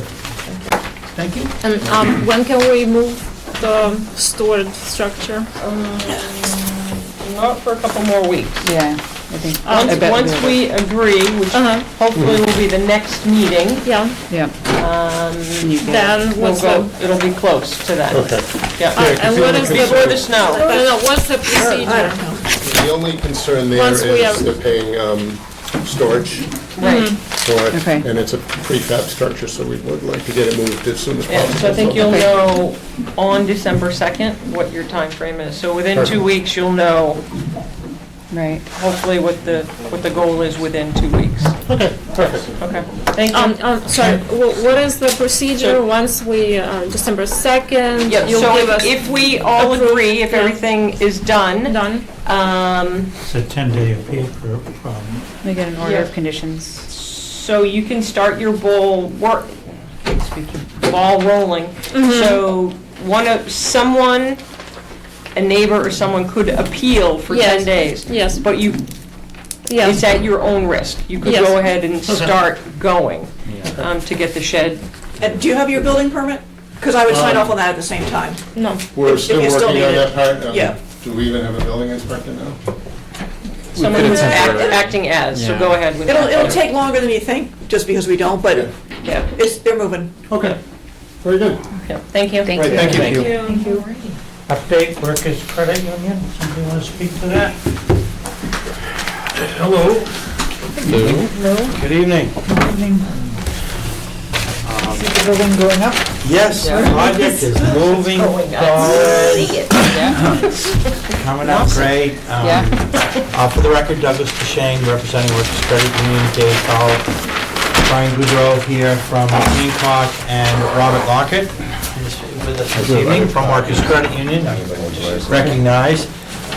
As we are progressing here with the project, we have Can Anna see? updated and added all of the details to our landscaping plan. And we wanted to come in and give you an update of that and to point out one addition that we are proposing on the site. I will say we are not in any way proposing to change our restoration areas, our limit of work, or we're not changing any of the groundwork. Good, the suspense is killing us.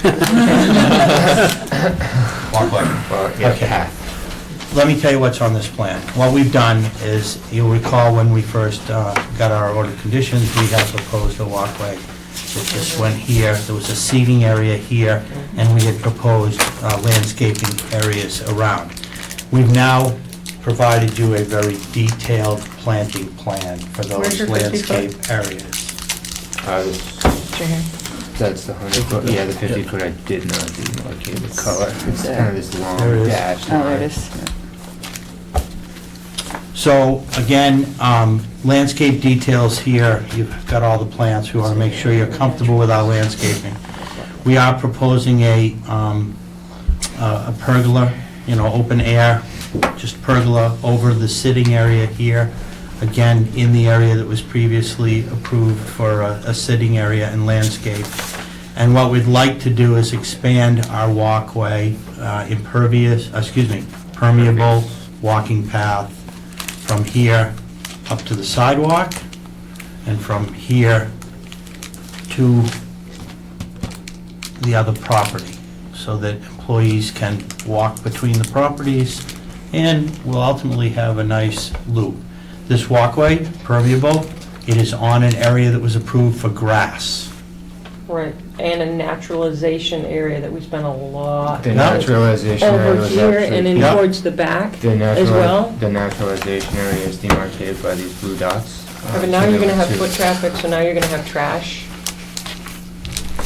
how it's gonna be maintained. I mean, this was not part of It the was- discussion. This was. I think supporting And this people was. walking though. Yep. Sure, it's. But it- So they it's say gonna they be more. I'm sorry, it's outside see the the two naturalized dots? area. This is the area that we are required to naturalize. We're not It's gonna be proposing to lawn. change that. Where this walkway is, was lawn. We were allowed to manicure it, maintain it.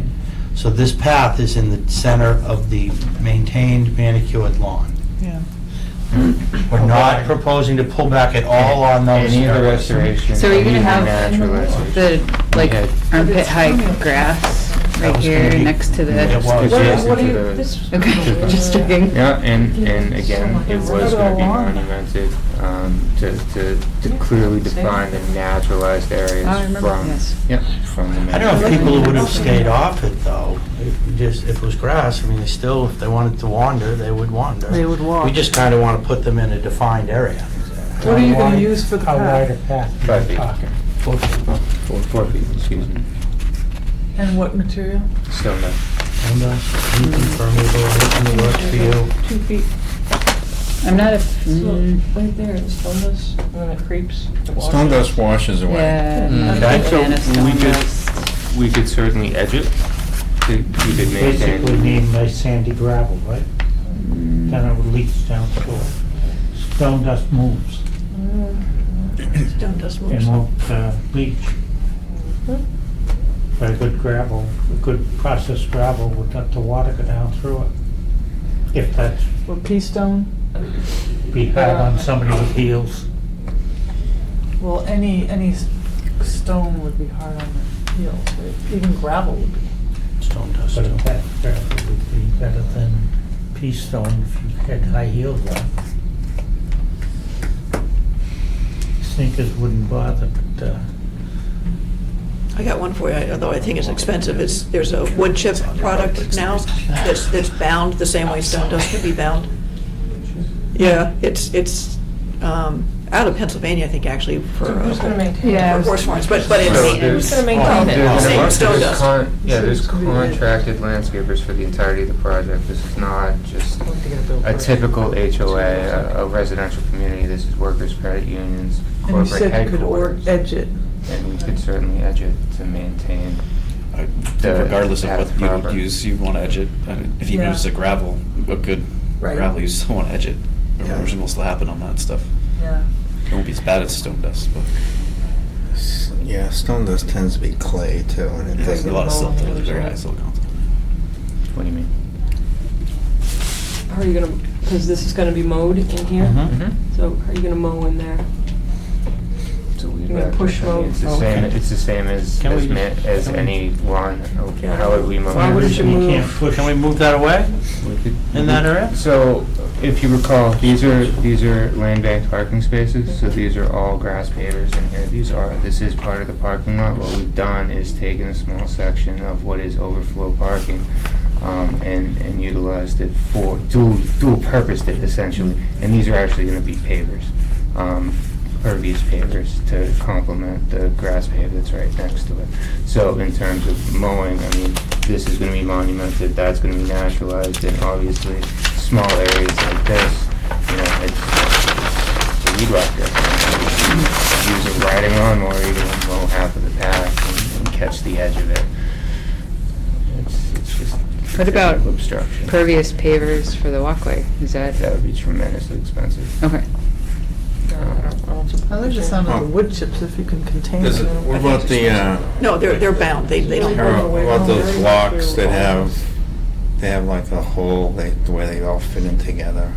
I forget them. The same as. They're not super expensive. Was turf stone? Ideal pavers. Terrace stone or something? It's turf, is it with the hope name Yeah. like this? Yeah, it's turf, well, They're- well, I have in my Pavers, lawn, it's not my super driveway, and it's expensive. turf stone. It's supposed to be grass originally. I get it. But now we're trying to figure out this solution.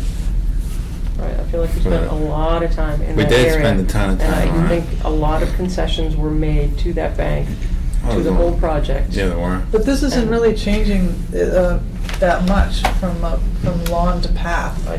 Can we naturalize farther up to the path? How are you gonna keep people from just going. If you have armpit high grass, like, nobody wants to walk in that. Some poison ivy. Plant it with sedges. They're only this high, no one's gonna wanna walk in them. Sedges have edges. There has to be, Just let it grass and then you just mow a strip and that's what they walk on. What's wrong with that? people do that. You see it on farms all the time. or- Aesthetically, it won't be pretty for the bank though. It's in the back. I think that, It's in I mean, the back. naturalization, you know, it's monumented to help bring like some public awareness to the naturalization and the benefit of that type of landscaping and like an appreciation to that type of landscaping. So they can walk in the grass. So, sure, but then the grass is gonna get, you know, Icky looking. I mean, I don't know. I feel like if maybe a consideration is made to do some more naturalizing, Yep. you know, maybe, There's a point to be made that, Like all the way up to it. yeah, just eliminate mowing on the other side. Take away the grass and the dust. So you'd want to see the walking path as the demarcation of the naturalization Yeah, could. in lieu of monumenting? No. Monumenting is really important. It's like a public education thing, but from a practical standpoint, like from the, you know, mowing, you know, and. Are you talking about pheno markers, or are you talking about like an interpretive display? I believe we're doing granite. Granite bounds? Yeah. Okay. There's a point to be made that people already circulate back there in the existing addition, and this would give them a designated place to walk on to stay off the lawn, but that's, Stay on the wall or the it's surface. heavily frequented back there. Every time I was on site. I don't know how, That was a different now site. that That it's was an a different active. site, What? you know, in terms of with the building and that, so, I don't agree. What's different? I don't understand. So do you guys want to renaturalize more of it? Up to the edge of the path. So we can certainly look at reconfiguring, we'll look at our grading and the scheme and see where we can, you know, use the path itself as the edge of the naturalization. And still try to make it work. We were making this ADA. So. But basically, you can get it It's during the 88. winter. You were trying to make it wider. It's ADA? 88, then it's going to be much wider. And It's paved. not, can't be. Was that your idea? It's going to be paved. Was that your idea to make it ADA? 7 feet. It's not going to be, well, you That's- just heard it's not going to be stone dust. and That's it's not another gonna can of be- worms. One, I 88 did is at not least hear it was 5 not feet. stone dust. Well, I We think had you a heard from us discussion that about we don't edging. want stone dust. But basically, Yeah, we're concerned during the about winter stone time, dust, Somebody's like, gonna run a moving. snow blower Right, out no, I through get it. that, but So if you we have were to a edge it, walking it's not area gonna move during the outside winter. of the define. That's a good Are you going to point. put ice? Yeah, I mean- Ice melt down? No, but I'm just saying that somebody will want to run the snow blower, so you can still have your walking You don't have path. the liability unless it's de-iced. It's not a seasonal walking path. What? Year-round. You didn't say Well, that. you'd have to put that Or did, in the amendment. or did you intend to have this thing be year-round? No, actually, the intent, I forget who suggested it. Maybe it was the town planning board, was to tie the front park setting so that people could walk around our property. It's a bit of a security issue, but we wanted to fulfill what But was that being was asked. never brought up, so any So of that it was a feedback would have been public brought up interest kind of during thing? our. I think somebody said it Seems to for try to education. encourage pedestrian. Oh. But I think, yeah, I mean, right, So, pedestrian natural. access is an overall goal, but I mean, I feel like I have more concerns about this side than I do about that. If that's lawn, well, I guess that's his lawn It was too. all- Sorry, and I'm trying not to draw. Get the kids from the junior high cutting through here to get it. There you go. Putting them on the private property. They just, yeah. I mean, I think I mean, you walkability don't want- is a you don't worthy want goal. town Somewhere people are gonna walk public. anyways, but we are very, very close to Very the close. resource. I don't know that everyone's gonna walk in front of it. And want to Walking get down to front the of- water. Yeah, because it's gonna be wet too. If they kind of walk down and seasonal wet. I would think that the path But this, Is that less than they I was would gonna normally? say, this area that's being renaturalized, I don't think that's really gonna lend itself for people walking through there. It's gonna be more, intended to grow. in the existing conditions, it's manicure grass, Yeah. right, the wildflower mix that we're Right. putting in is gonna be, waist high. Armpit high. And it's not, Is it very loud out there next to 495? That's pretty, I mean, there's quite. But it's, I mean, I It's work hard. next to the Actually, Hinton yeah. airfield, and I still walk around where I can, Yeah. because I think it's, that's kind of the goal for I- the and I- employees at lunch to. Yeah, I think it's. and they're gonna walk on the lawn Yeah. I mean, I like the idea of being able to bring people back and they can observe wildlife and I would totally look for frogs at lunch and too. that kind of thing.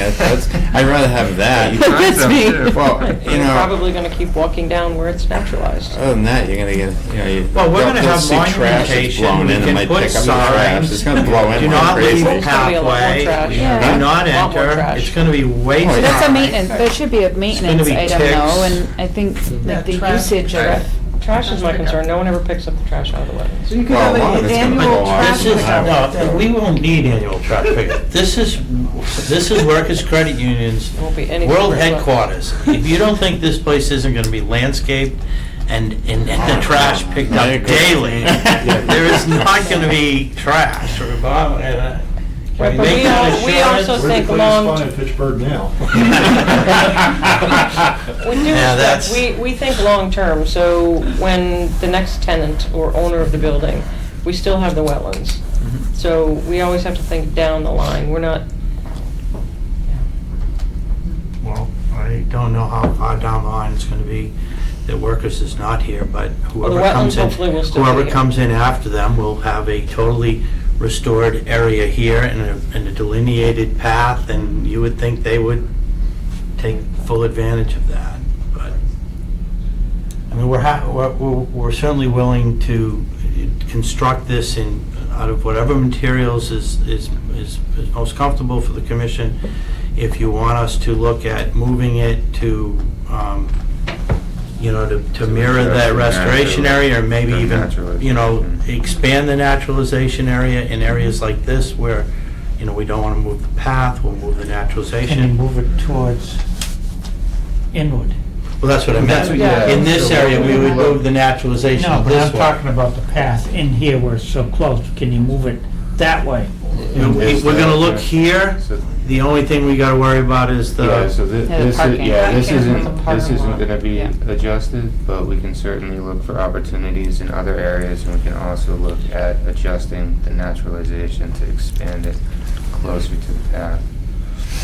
Do you have Come any, up with a maintenance. Sorry. Go ahead. Okay.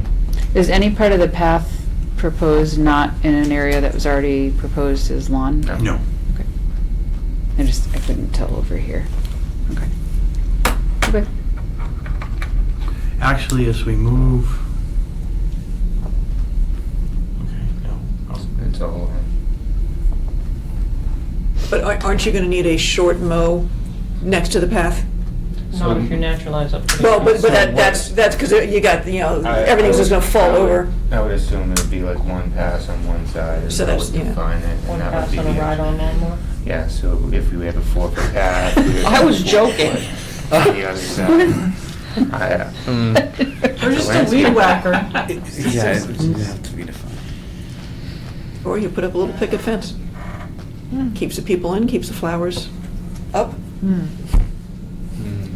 Short, Short, something. Taller. like a, even 8 a, inches. like one of those wooden Yeah. curbing? Wooden- Yeah, this We stuff's can- probably gonna we be can look at that. growing, and when it flops in the, Thistle. yeah. Just plant a bunch of It'll- thistle. But they have landscapers gonna look at it every day. Yeah, I wanna mow it. No. So I, like weed from the whacker. landscaping standpoint, I've had the opportunity to observe many corporate landscapers in my many different jobs. And, so I think you can probably appreciate some of the concern with respect to, just the awareness. And it's not their fault, it just is, so with respect to that, that's kind of where the concern. Well, it's an education thing for the landscapers. I mean, You know, Yeah, at and- our office, they denote areas that are for Mhm. butterflies and don't cut, and they don't cut it. Okay. Yeah, or But- just like cut. Well, we everything. were under think that you- scenario in the original approval. Yeah. In that That's what I was we were gonna have say, this even without a delineated, walking path, that was gonna be restoration more area, anyway. and Right. literally, we're gonna cut right up to the edge of that. So we're already faced with having to make sure that our landscapers Are educated about adhere the to natural and are buffer. educated. With or without the walking path, that was Right. gonna be Right. manicured lawn anyway. And with or without the walking path, people walk back there all the time. I don't know how it changes now with the change of building, that there's already circulation of people back there. This gives them a designated It sounds path like to you've stick got to. Well, the homework building's to farther do. back too. Can we Okay. move So- on? I mean, Yeah, Yep, so, we can move so on. just to summarize what I think the commission wants is we're gonna look at alternative materials and/or edging for the path itself and look at the alignment of it and potentially Erosion areas, and potentially using that as our delineation outer edge that we have, or at least, to some Yeah. offset. just Some to be designated, sure, I mean, and whereas we're gonna be back, perhaps the commission might wanna look at our landscaping details, just to make sure that we've selected, although I know Dave's done an amazing job at picking out what we needed, but just to make sure, and are we comfortable with the gazebo The over sitting the sitting area. area? That sitting area was previously approved, we did not have a gazebo.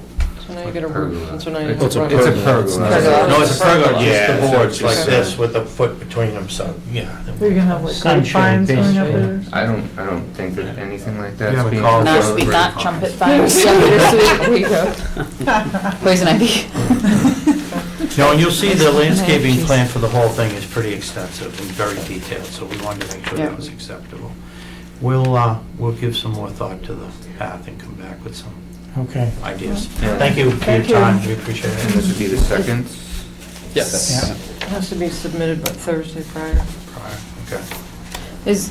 Actually, I just have one, from a practical standpoint. This property here, was that already, So it's phased, so they're focused on the building and then they're gonna pivot to this. So this Okay. was a separate order of conditions, so so. keep this connection in mind with the characteristics of this site and, you know. And flow and whatnot, yeah, exactly. So when the dash line indicates the phase two, so this will be constructed, springtime when they look to occupy the building. When this is constructed, they'll be looking to do this piece, and then we'll be back before you. Right, with with that property. addition- Exactly. Yep. Exactly. And I think the people on this side are coming in to do something. Over here, Yeah. The electrician. electrical building, or electricians owned it? I'm not sure, is that the next one over? That little but white building? Someone's coming in on Thursday. Wednesday. That's when you would That's the move. one we Alright. built. The CO should be issued sometime in the Okay. first couple of weeks. All right, thank you very much for your time, we Thank you. appreciate it. I assume you're not going anywhere. Sit right here. Oh, it's been a while. Nice guy. Isn't that a good thing? Thanks. We'll talk with you. No, we're doing a good job. You looking near anything? Update on Turkey Farm Pond restoration. Dave, I'll let you take this. All right. They finally got around to getting landscape contractors out to execute the proposed restoration plantings that we had proposed to the farm. Invasive as well, so if you want to speak to the invasive treatment. Oh, yeah. No, that was my list, that was in my crosshairs. Yeah, I mean, that was one of the observations we had out there. I mean, in the restoration plan, we had proposed to do invasive species management on the site. That's been taken care of by Parterre Ecological Services, who's been contracted to do invasive species management on, I think, 4 different locations, one of which was the farm pond. So I met the contractors out there. October 18th, they installed the nursery stock native plantings. We didn't observe any invasive species aside from the reed canary grass, which is untreatable. I mean, that's just rampant everywhere out there. But some of the species that I was observing out there previously, glossy buckthorn, multiflora rose, species of that nature, we didn't see any of that out there. I did an inventory of the plant specimens that were out there. There were a few deviations which, in my opinion, I didn't think were major. We had specified black willow, or no, we had specified beaked willow. They were unable to find that. They had replaced that with black willow. There's really no significant difference between the two of those. Beaked willow is tougher to find. They had, I'm trying to think of what the other deviance was. They weren't able to find, I have this characterized in here. It was swamp milkweed. They weren't able to find swamp milkweed, so they had purchased blue flag iris. Then the other one was, we had initially specified 50 cinnamon fern. They weren't able to find 50 cinnamon fern. They found 25, or it was basically mixed. They supplemented royal fern, which again is another native species suitable to grow in that environment. So those were the deviations from the original planting plan. In terms of milkweed to species. iris isn't equal? It's a different. Not for butterfly, No, not for butterflies, but but we also carry in our planting plan. We have steeple bush. We had bone set, which are all very similar species. We didn't specify Joe Pyeweed, but Joe Pyeweed is quite common out there. Blue flag iris, obviously, it's more of an obligate species along the water's edge that carries aesthetic. There's value to it, but It's gonna get choked out by the reed canary grass? the reed canary grass doesn't extend close to like the banks where it's really at water's edge where the blue flag iris would be, and the reed canary grass is more outside of that in the open field area is primarily reed canary grass dominated. So you put all the plants in. One of the questions I had for the commission was, based on a previous hearing that we had back in August on this matter when we were talking about approval of the restoration plan, we had initially said that we were going to remove the dead shrubs, but based on a prior hearing, I think we had deliberated, and a lot of the commission members, on August 19th, we had talked about this, and to my recollection, the Conservation Commission sort of was wondering whether or not it was necessary, whether or not leaving shrubs in would actually provide habitat, and I didn't disagree with that approach. Yeah, I think We like dead plants. Yeah, no, right, so it's good perching habitat, since Not those. killing them, but we like dead plants. Right, yeah, so we elected to, based on that conversation, we left the dead shrubs in there. It's actually very good perching habitat, since those, not saying that there's a benefit to flooding and killing those shrubs, but you have. They all drown, and they're still there. No, Yep. they're there. But you've got, I've seen black-crowned night herons roosting in there, eastern kingbird, a lot of other species that, kingfishers love it. So. Green herons, that kind of. It's Yep. just loud. It's bad too, yeah. Okay. Yep, so we didn't see any problem with that. And then they had, there was 3 pounds of New England wetland seed mix. We applied that in any areas to supplement the That was in the native October? species plantings. October, yep, That's October 18th. pretty late, I think, for that seed. Seed usually needs to overwinter anyway. It is, yep. So, Well, and there's a monitoring period, so if it didn't work. Exactly, so we have Do it every again. expectation to do an inventory come springtime. that's what we carried, If- yep. If these Yep. vegetation. Based on, I, The nursery stock was healthy, the seed sprouts germinate. Okay. What month will you be back with the next update with that? my recommendation in here was, due to late season planting, it is recommended to perform a restoration monitoring site visit during the early growing season in 2020, late May through early June. Monitoring report should be prepared and provided to the Conservation Commission detailing plant species composition and density, health and vigor of restoration plantings, and observations of any invasive species. Okay. Okay. Okay. Thank you. Sounds good. Thank you. Thank you. Yeah, thank you. Amy has a picture of that. Continue public hearing, notice of intent, Thank you. 24 Pickett Lane. Thanks. U 46-8, Mass DOP file number 204-895, construction of a new replacement septic system, well depth and pergola. We were here about a month ago with a little bit different design, which got turned down at the Board of Health, so we're back here with a change to a tight tank. Okay. So the pergola's still going to be here, the decking is still going to be redone, and the tight tank is going to be over in this area. We did have a jet tank treatment system with a pump chamber pumping up to a set of leaching galleys up in the banking up here, but No go. no go. Okay. So 2,000 gallon tight tank right in this yellow spot here. And other than that, everything else stays the same. The well is still being proposed over here, pergola, and like I said, the decking's going to be replaced. Okay, and you're still outside the 50? Yeah, the 50 foot. Because we had talked, we had The well's a in. fairly lengthy conversation about that, just that Yeah. one corner, so. So Okay. we show the double Yep. set of erosion control here, but Yep. other than that, everything else is outside of the 50. Okay. We have some paperwork. You see how many meetings you've got continued here? You got all these order conditions stacked up. So we're closing? Close it, yeah. Yep. Good, okay. Someone wanna make a motion? I'd like to make a motion to order, I'm sorry, to issue an order of conditions for 24 Cricket Lane, U46-8, Mass DEP number 204895. Second. All those in favor? Aye. Everybody's quick tonight. Yeah, there you Thank go. you. Don't have many votes. Yeah. He was ready the second Yeah, a one, lot he's of been jumped all over. Yeah. Was that worth your evening? Thanks for the nice Scouts. Yeah, You're welcome. I think that's nice. Girl Scouts did a That was great a job. really cool Yeah. idea. Yeah. They did a great job. Yep. Good when kids are interested. Yes.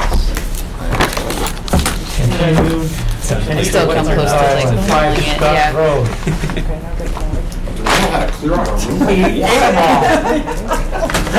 Down to almost zero. Happy Tuesday, everybody. I had to double check there. It's like, it's me. That's just the draft version. Hope I brought it. This is 30 scale. Plan is finalized. And again, And the plan was submitted? Hey. You got a full plan? I did take two. I No, wasn't this is a agreed. draft plan. A full-size plan will be submitted. If you guys say this is okay, if Well, not, it's hard to look at this scale. You could have at least brought in one big plan. yeah, I was making changes on this all the way up until this afternoon. So essentially what we have is we have the existing dwelling, the garage, the two retaining walls outlined that were previously approved under previous orders of conditions. The gravel path going along the retaining walls, the roadway going down, the peninsula, the end of the peninsula, the poles that are on the end of the peninsula, and the area of wetland that is proposed to be restored. So what was disturbed? 1,525 square feet based on my augering. Okay, and where is that on the plan? Is that the It's the hatched. So that's area. so I see that as the restoration, so That's- it's the one and the same? Yes, Okay. that's what's going to have to be restored, yes. Okay. So it's one for one in terms of restoration? Yes. There was area around it that wasn't wetland, it was upland, it was at the base of where this landing was from the gravel road that goes down. This area here is the steep slope with the trees that we had evaluated by the arborist. So essentially, anything that would be filed would be the narrative based on this plan. I had submitted a draft narrative prior, which would utilize bringing this back down to elevation and doing a New England wet mix, similar to what was just Right, discussed. no, I but- recall, yeah, I recall the narrative, okay. When was that taken? No, I was just trying to figure out when that was taken. That was kind of way back. The area in its current condition is actually stable. There's nothing coming off the gravel road. There's The hay bales, the wattles are still there, they're in good condition. There's no silt flowing around that site. It's, So where on this picture is the, This is the restoration area. it would be, yeah. Just get my glasses on.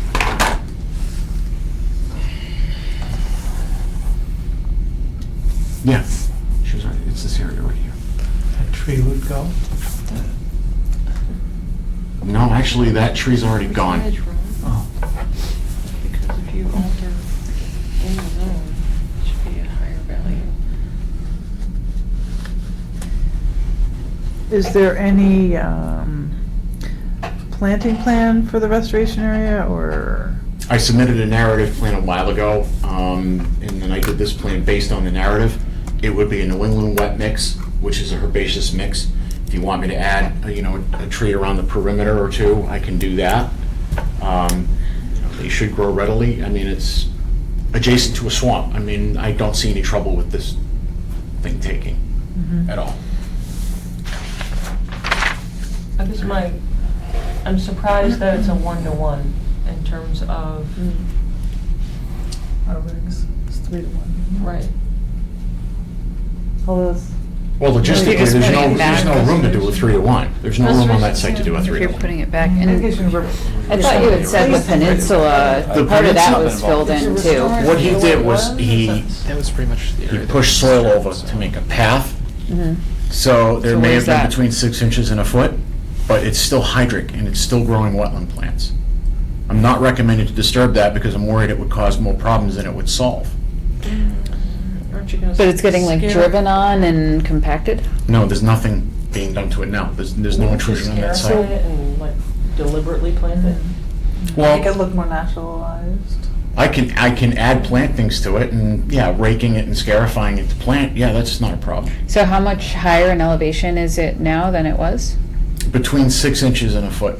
Okay, so that's like But it's within still- 12 inches of the surface makes a wetland. But the problem is. So you're is telling me that it's still a when I- wetland, even When I though- augered over here, it was still hydric. So I- just basically pushed soils around, you still had wetland plants growing in here. It wasn't like he took fill, pushed it in, and it stopped growing as a wetland. But that's a disturbance though, like adding 6 inches to a foot to the entire peninsula is area that was disturbed. I wouldn't say it was like adding, I would say it was basically moving soils around and changing the elevation slightly. Well, changing the elevation by a foot, so tell me, how close does the water need to be within the surface to have wetland hydrology? Usually 12 inches. Right. So are you getting my point here? Mhm.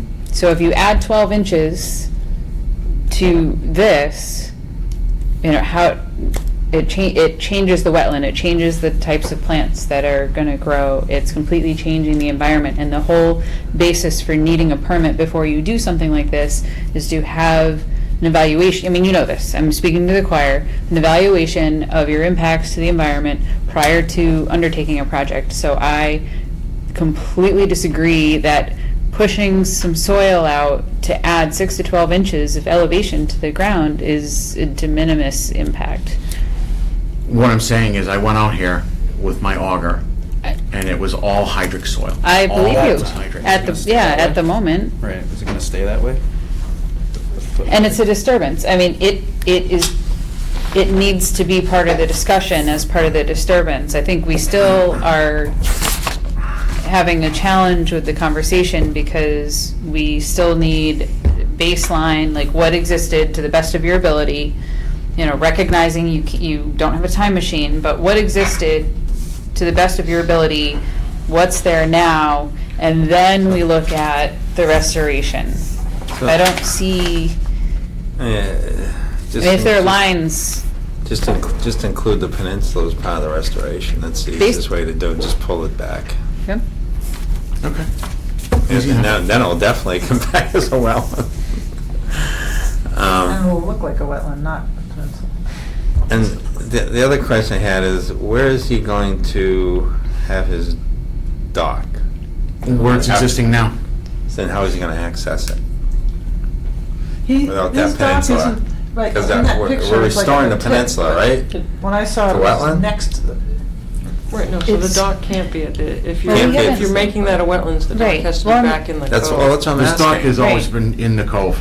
So we haven't even Right, gotten but to that the point in dock the and the- conversation because we haven't Yeah, had it was at the existing end of the- conditions I know, to you Right, this you have point. not there have now, to it's think here about now. that because is that So that's what the he's saying, it's not there place, anymore. or is that It's back where- in the code. Where he always has it? As far as I knew from, except for the instance where he had that. Yeah, Is so, he gonna get a peninsula. boat in there? That's why it's so long. Huh? He's not gonna get a boat in there. But you have to Well, naturalize. the We never peninsula. had the opportunity to have the conversation about what was needed and how to, Well, what how I'm to worried, get what I'm worried there. about is that we go through this whole process and the dock's gonna go back out where it was. And It'll be a Because you're gonna 3-year find that's because the you only still place have to to put his monitor boats. plantings. 3 years of monitoring for Plantings. plantings, and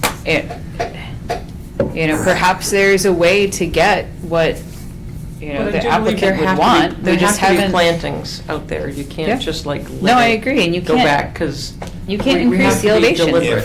You can't increase the elevation out there by a foot. Right. That's not, And we're and by leaving the foot, actually, then we're actually encouraging. yeah, we're not, we haven't even got, this is like the first time we've had the opportunity to even get to this point in the conversation, because this is the first time we have a drawing in front of us. Okay.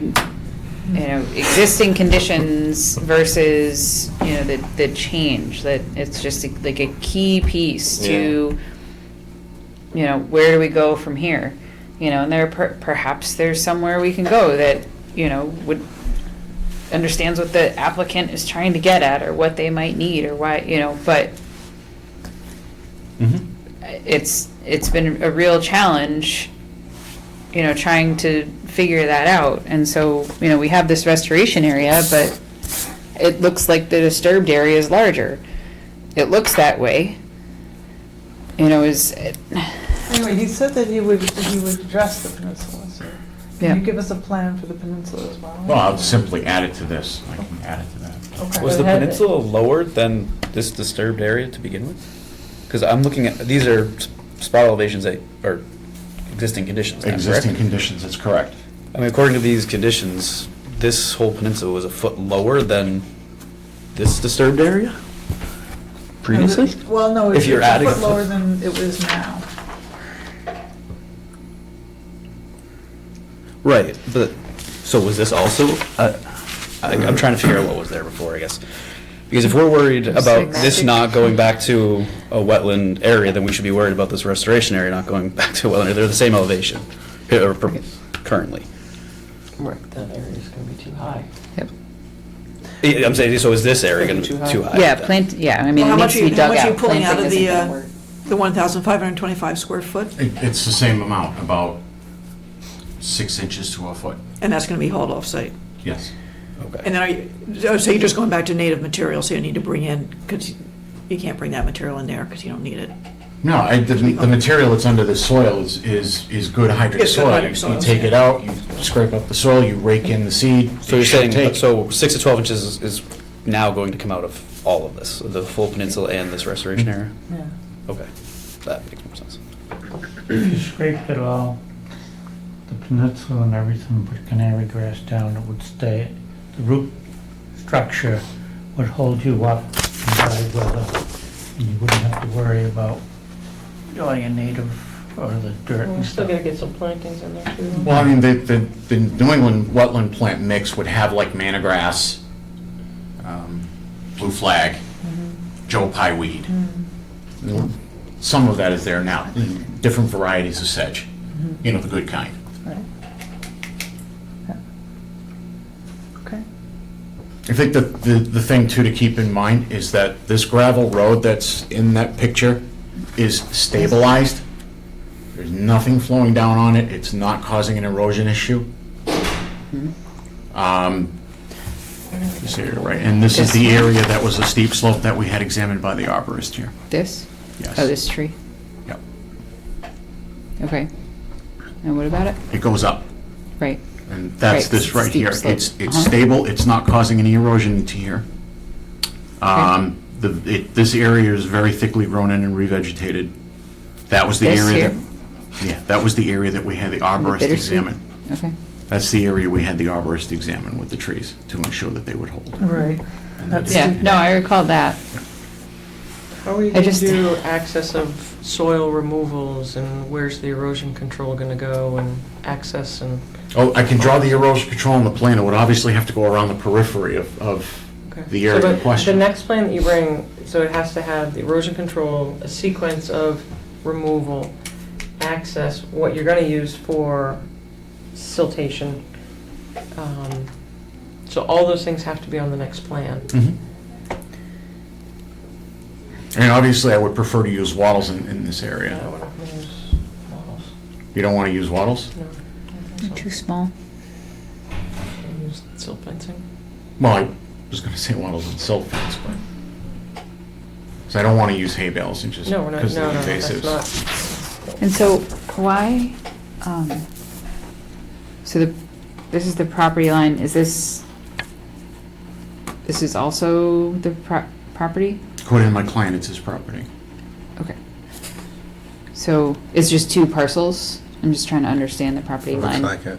Yeah, Delineation. that's what I have been told, yes, 2 parcels. And my surveyor did not indicate anything different to me. Did your surveyor look at, like, town files to get the right? He normally does.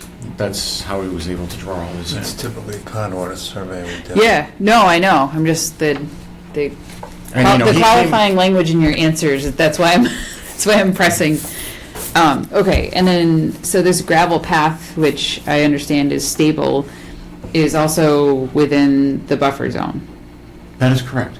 Okay, and so why are we not including that as part of what needs to be,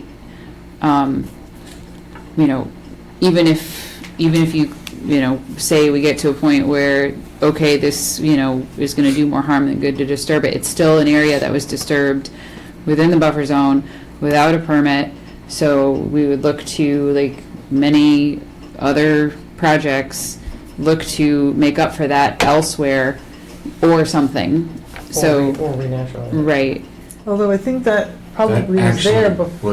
was pre-existing. okay, but Because work he'd have was to get down to done. his dock. Sure, but work was done without a permit. The work was done within the buffer zone without a permit, so it just, again, kind of goes back to what happened before and what was done here, how much soil was added, and we need to account for that, big picture, like it is part of the picture. And it needs to be represented on the plan. Number of restoration. Or the amount that was disturbed. So how much was disturbed and how do we move forward? Well, I just feel like we're really missing pieces I'm of going to information. have to take a look at the previous file, but my recollection Yeah. was that this retaining wall, this gravel drive, and this path going down was part of a previous order of conditions. Okay, So it had been previously permitted. okay. And I believe part of this was for maintenance of the walls. There were walls on the bottom that he had maintained. Okay. Do we have an order of conditions somewhere? There was apparently, and this is all from Peter Scott, some discussion with Barbara, and I can't remember now what I saw in the files, it's been so long. I don't think there's an actual order of conditions. Okay, well, a handshake doesn't work if there's no order of conditions. So it would be on file under It the should be on drive, file. under the address if we had it. Yeah, I can't remember what. Well, Mass DEP would have it too, yeah. Sure. Yeah. So I think. So, There would be so work on in the that. database. Yeah, I don't think it raised to the level of a order of conditions, though. Okay. I'd have to go back and figure them all out again and see what, if any, Peter might have. Well, it would have been in the minutes. Well, and if you have an order of conditions for the work on this gravel path, the gravel path obviously It was done. was done. Right, I don't think that there was. Don't have it here. Right. Well, but the applicant's representative is just, I think, said that there was an order of conditions. That's what was represented. For the gravel path. And that work was just done, so that order of conditions wouldn't have been that old. Because orders of conditions expire, It could have been 20 years. Or there still would have been but it would have order expired.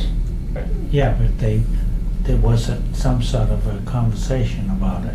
Yeah, no, I understand there might have been a conversation, but if there's no. Order of conditions. Right. There might not have Well, been. when I Let's looked, figure it out. when I looked at the historical aerials, this was a pre-existing road. Sure. Yeah, he did open it up a little bit more as far as scarifying the soils, because he went down into here. But the road is pre-existing. Sure. But if it was if it was expanded, if the elevation was brought up, if the grade was changed, that's. If that's the case, it could have also been done, the initial road path down there could have been done way before there was ever any regulations, period. Oh, sure. That wouldn't be unheard of. The house was built Yeah. after the Wetlands Protection Act.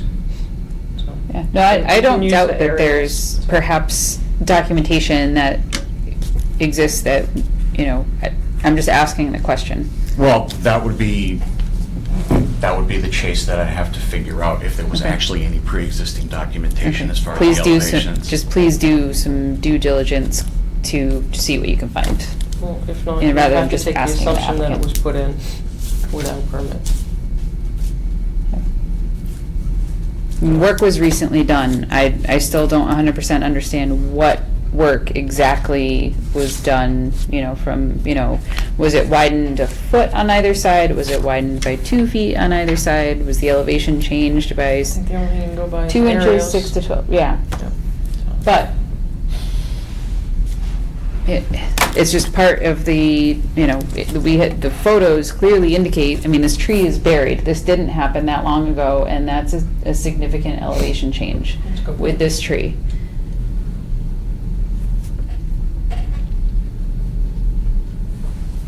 In order to figure out the path forward, we need to know as much as possible what happened. How much I'll was do added. the best I can, I'll work with my surveyor to do the best I can, but what I'm trying to say is there may not be enough of a history on the pre-existing conditions to be able to completely piece it together. Sure. So then we would make the assumption that additional areas need to be looked at. So to make the assumption that, part of the gravel path has been Well, altered. part of the reason why I had an arborist down there was because we wanted to know if we took this gravel path and did anything to it as far as this end, what would it do with the trees? Because those trees are rather large. Right. And the arborist said, the root systems have adapted, it's better just to leave them be. If we do anything with this gravel road, you basically, that whole canopy there could be Right, but you could naturalize the gravel compromised. road. Portion of A it. portion of it. This tree, I don't think was originally in the road. Obviously, quite a bit of fill was placed around it. So how much fill was that? I would imagine that wouldn't be that difficult a task to estimate. Oh, no, you can just dig and see. Well, that's what I'm saying. Yeah. That's just. I mean, I don't need a number right this that's part of second, but, discovery. right. You can do that by hand and see. So I guess you've got your research to do. Would anybody, I can even remember who's been out there, I know you've been out there, would anybody want a site walk who hasn't seen a site? Andrew, you've been out there, right? Once he has the plan of what's going to happen. Yeah, I haven't gone. I would go. Might be nice to do it before the snow falls. That's fair. So I maybe would if you want to suspect email. there was some sort of a path out there, maybe just a walking path. Sure. And somebody graded it enough so we can get a. Four-wheeler. Yeah, no, I have no Take the doubt dock out, But I that, wouldn't be surprised if something existed. yeah. So is No, is I the dock a permanent feature now, but he doesn't pull it, he's not gonna pull out for the winter, is he? I don't think he has the room to pull it out because he can't do anything on that. Okay, well, because section right now. that was the next question, where is he gonna put it? Yeah. So. We're just about done here. We're gonna be getting billed extra here. It's all right, I don't get overtime either. Okay. So expectations for the next meeting. So I think we expect to have a full